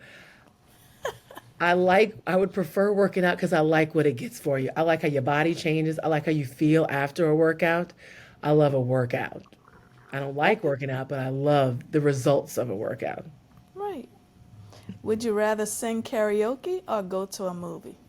Ooh, sing karaoke. I am What's so your good at what's your that. what's your go-to karaoke song? Anything Prince, um, anything like I'm just really good. I'm like you said, my personality comes out like I don't. There's no shame. It's karaoke. I'm not a singer, but Right. I'm gonna engage the audience. I'm gonna incorporate dance moves from the original video. Like I'm going to win. It's gonna be an I need to amazing go to show. karaoke with you. Oh, you should. It's a joyous time. Board games or video games? Ooh, board games. Because the new video games have too many buttons. I do old Nintendo, but these new ones have these top buttons, these too many buttons. You can't Board control game. all the buttons. No, not.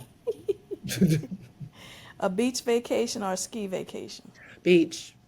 Skiing, I can see a torn ACL, broken something. No. Beach, better. Reading or writing? I like to read. I do like to read and it takes you to a different place. I like to read. Okay. Planning or spontaneity? I like a plan. Because I'm just because if ugh, I like a plan. I like an itinerary. I like knowing. I don't like surprises. I don't. Really? I really don't like a surprise because I don't like to be the last one in on it. What was the best concert you attended? Prince, because he came to Detroit when I was there, and he did 2 nights, and I went to both nights. Oh my gosh. He was incredible in concert. Oh, and then I bought my sister Essence tickets because I was couldn't go, and floor seats. She did not go. Oh, And then he passed like right after, like the next right year. after. I went to that concert. Ooh, she did. It She was like, incredible. I know. She didn't go. Didn't go. She's like, I didn't have anybody else to go with me. Leave your broke friends at home and you go by yourself. But I've been to like five Beyonce concerts. She gets a good show. But Yeah, Prince is she's my good. all-time favorite, but she does a good show. Okay. What is something on your bucket list? Something on my bucket list. I don't know. I would love to. I feel like I've traveled a lot of places and been a lot of places with family and friends. I would love to do, and I'm not that girl, but I would love to do one corny romantic trip with my husband Okay. to like Paris. I've gone out to dinner and dine with my dad and parents, but I want to do the corny walk to Champs-Élysées with him and float around the like I want to do all that corny stuff with him. Make that rom-com, huh? Yes, I want to have a rom-com moment with my husband. It's corny, but I want to do it. What makes you laugh the most? What makes me laugh? Just laughing with my friends and family. Like I can laugh. First of all, my niece, my 12-year-old niece is my favorite person in the world. She's Like, 12 now? I know, little Oh Kels. my. And she has a phone now. So, oh, she's the best. Like she might be the funniest person, and I'm pretty funny, but she might be the funniest person I know because she's the perfect mix of all of us. Because she's been raised by adult, like she hangs. Her friends are adults, and my senior Right. citizen parents. Like, so she's 12, but she's got an old soul because she hangs around old people all the time. But she is the funniest. She is the funniest person, and I, I can laugh with her, and my sister and I and my bro. Like we can laugh the things she tells us all the time. Like she told me something yesterday that if I wasn't the well-adjusted person, and that would have broken my soul. But it was so funny. Like I couldn't not laugh. It was so funny and true. Like, and I told my sister, I said, we need to say like kinder things around her because we are so harsh and like she is so harsh with us. But it Oh was so my funny. goodness. Oh, but I love her. I love her. Shout out Kelsey. I love me some Kelsey Farris. She's my favorite. I shouldn't say that to my. She's my favorite person in the world. She's my favorite person. What are some things your teachers used to say about you on your report card?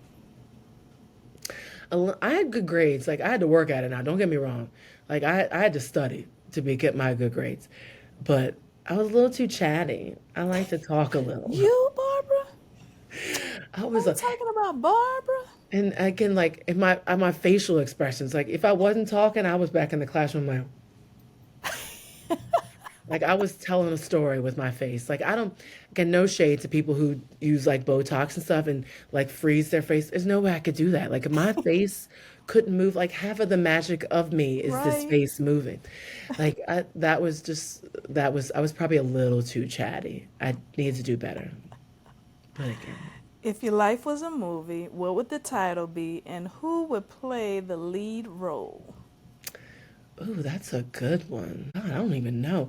It would have to be something about don't let somebody don't let somebody steal your shine. Like don't let somebody else dull your shine. And who would play me? I don't know. It would have to be somebody who's funny but serious, but a good actor but can play all kinds of characters. Who would that be? We don't know that person yet. I don't know, like Who's your favorite actress? I mean, I love Angela Bassett. I love I love Denzel Washington. Like I can see anything he's in.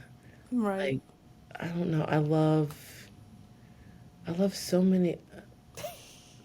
It's too many. I don't I just love I love anything like I love the sci-fi genre. Like I saw the Star Wars members. I love Game of Thrones. Like I love like that kind of science fiction, all of that Star Wars, Mandalorian. Like I would love to go to Comic Con, not dress up. I would go as me. But I think Yes, indeed. I would enjoy going to that just to see all of that. Like that world, that escapism. Because that's when I can't think about basketball, like when I'm not looking at my computer, looking at film or looking at players, I Right. love to just take myself somewhere far away. Like to a galaxy far, far away and that kind of stuff. Like I loved all of the Avengers stuff. Like I don't know why I love that. It's just weird. It's fun. It's fun. Hmm. What is a guilty pleasure? I do like watching cleaning Instagram, like people who clean and Oh my organize. goodness. What? That's crazy. It's like it's so soothing. Like it's I don't know why I get such enjoyment out of that. I love watching somebody organize or clean up. I'm like, ooh, that's what I should be doing. Even though I'm not like I clean, like don't get me wrong, I clean like I love a good bleach. Like I love a good clean. Like I'm a hoarder in the sense of my cleaning supplies. God, I'm oversharing, but I love watching organization, like people who organize and clean things. That's so weird. I'm gonna have to dig into it. I'm gonna write that down. I gotta unpack that for later. What is that about? Would you rather go back in time and meet your ancestors or go forward in time and meet your descendants? I think I'd like to go back in time and talk with my great grandparents and just, have those conversations. And I think that would be fun. And see young me or my parents younger and things like that, and just watch them grow up and see them at that stage of life. I think that would be fun. Yeah. To know them, to like I said, meet them where they are, to have a more full picture of who Right. they are and how they came to be the person that I love and know today. Yes, your lovely parents. They are amazing. They always supporting you. Yes. Yeah. Yes. Is there anything that we didn't cover today? Because we're going to have to part two. We've been on a roll. I know. I feel like, wow, it just seems so seamless. I'm looking at it like, oh wait, I had a meeting at 11. Missed that. They're gonna be mad at me. But no, I feel like I thank you so much for. I really enjoyed today. It was so much fun. It gave me to kind of reminisce and go back through it and just kind of reflect on all of the things that this silly game of basketball opportunities has provided for me. I've really enjoyed talking to you, and it's been great fun, Carmen. And again, you are a joy. And again, this has been great fun. And I think I've said too much. I trust you edit the things I probably shouldn't have said. We'll see what we can do about that. We'll keep it right.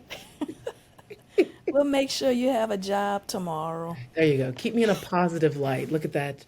Frame it, Will not be difficult at all. Love it, love it, love it. But I definitely appreciate your time. I know you're really busy. So it was just amazing being able to, get this stuff together. We, as a Tea Club, are attempting to, one, archive stories, all diverse stories, all athletics. We also want to talk about, start documenting, talking about transitioning and, the steps you took to get where you are today. You're such a success. And then also creating our network. So we definitely want to keep our networks expanded and stay in touch with everybody. So that's what we're trying to do. Yeah, well, thank you. And again, great platform. I don't think there's anyone better suited for doing it. You're a tremendous interviewer. So I thank you so very much. All right, you have a great day. Thanks so much.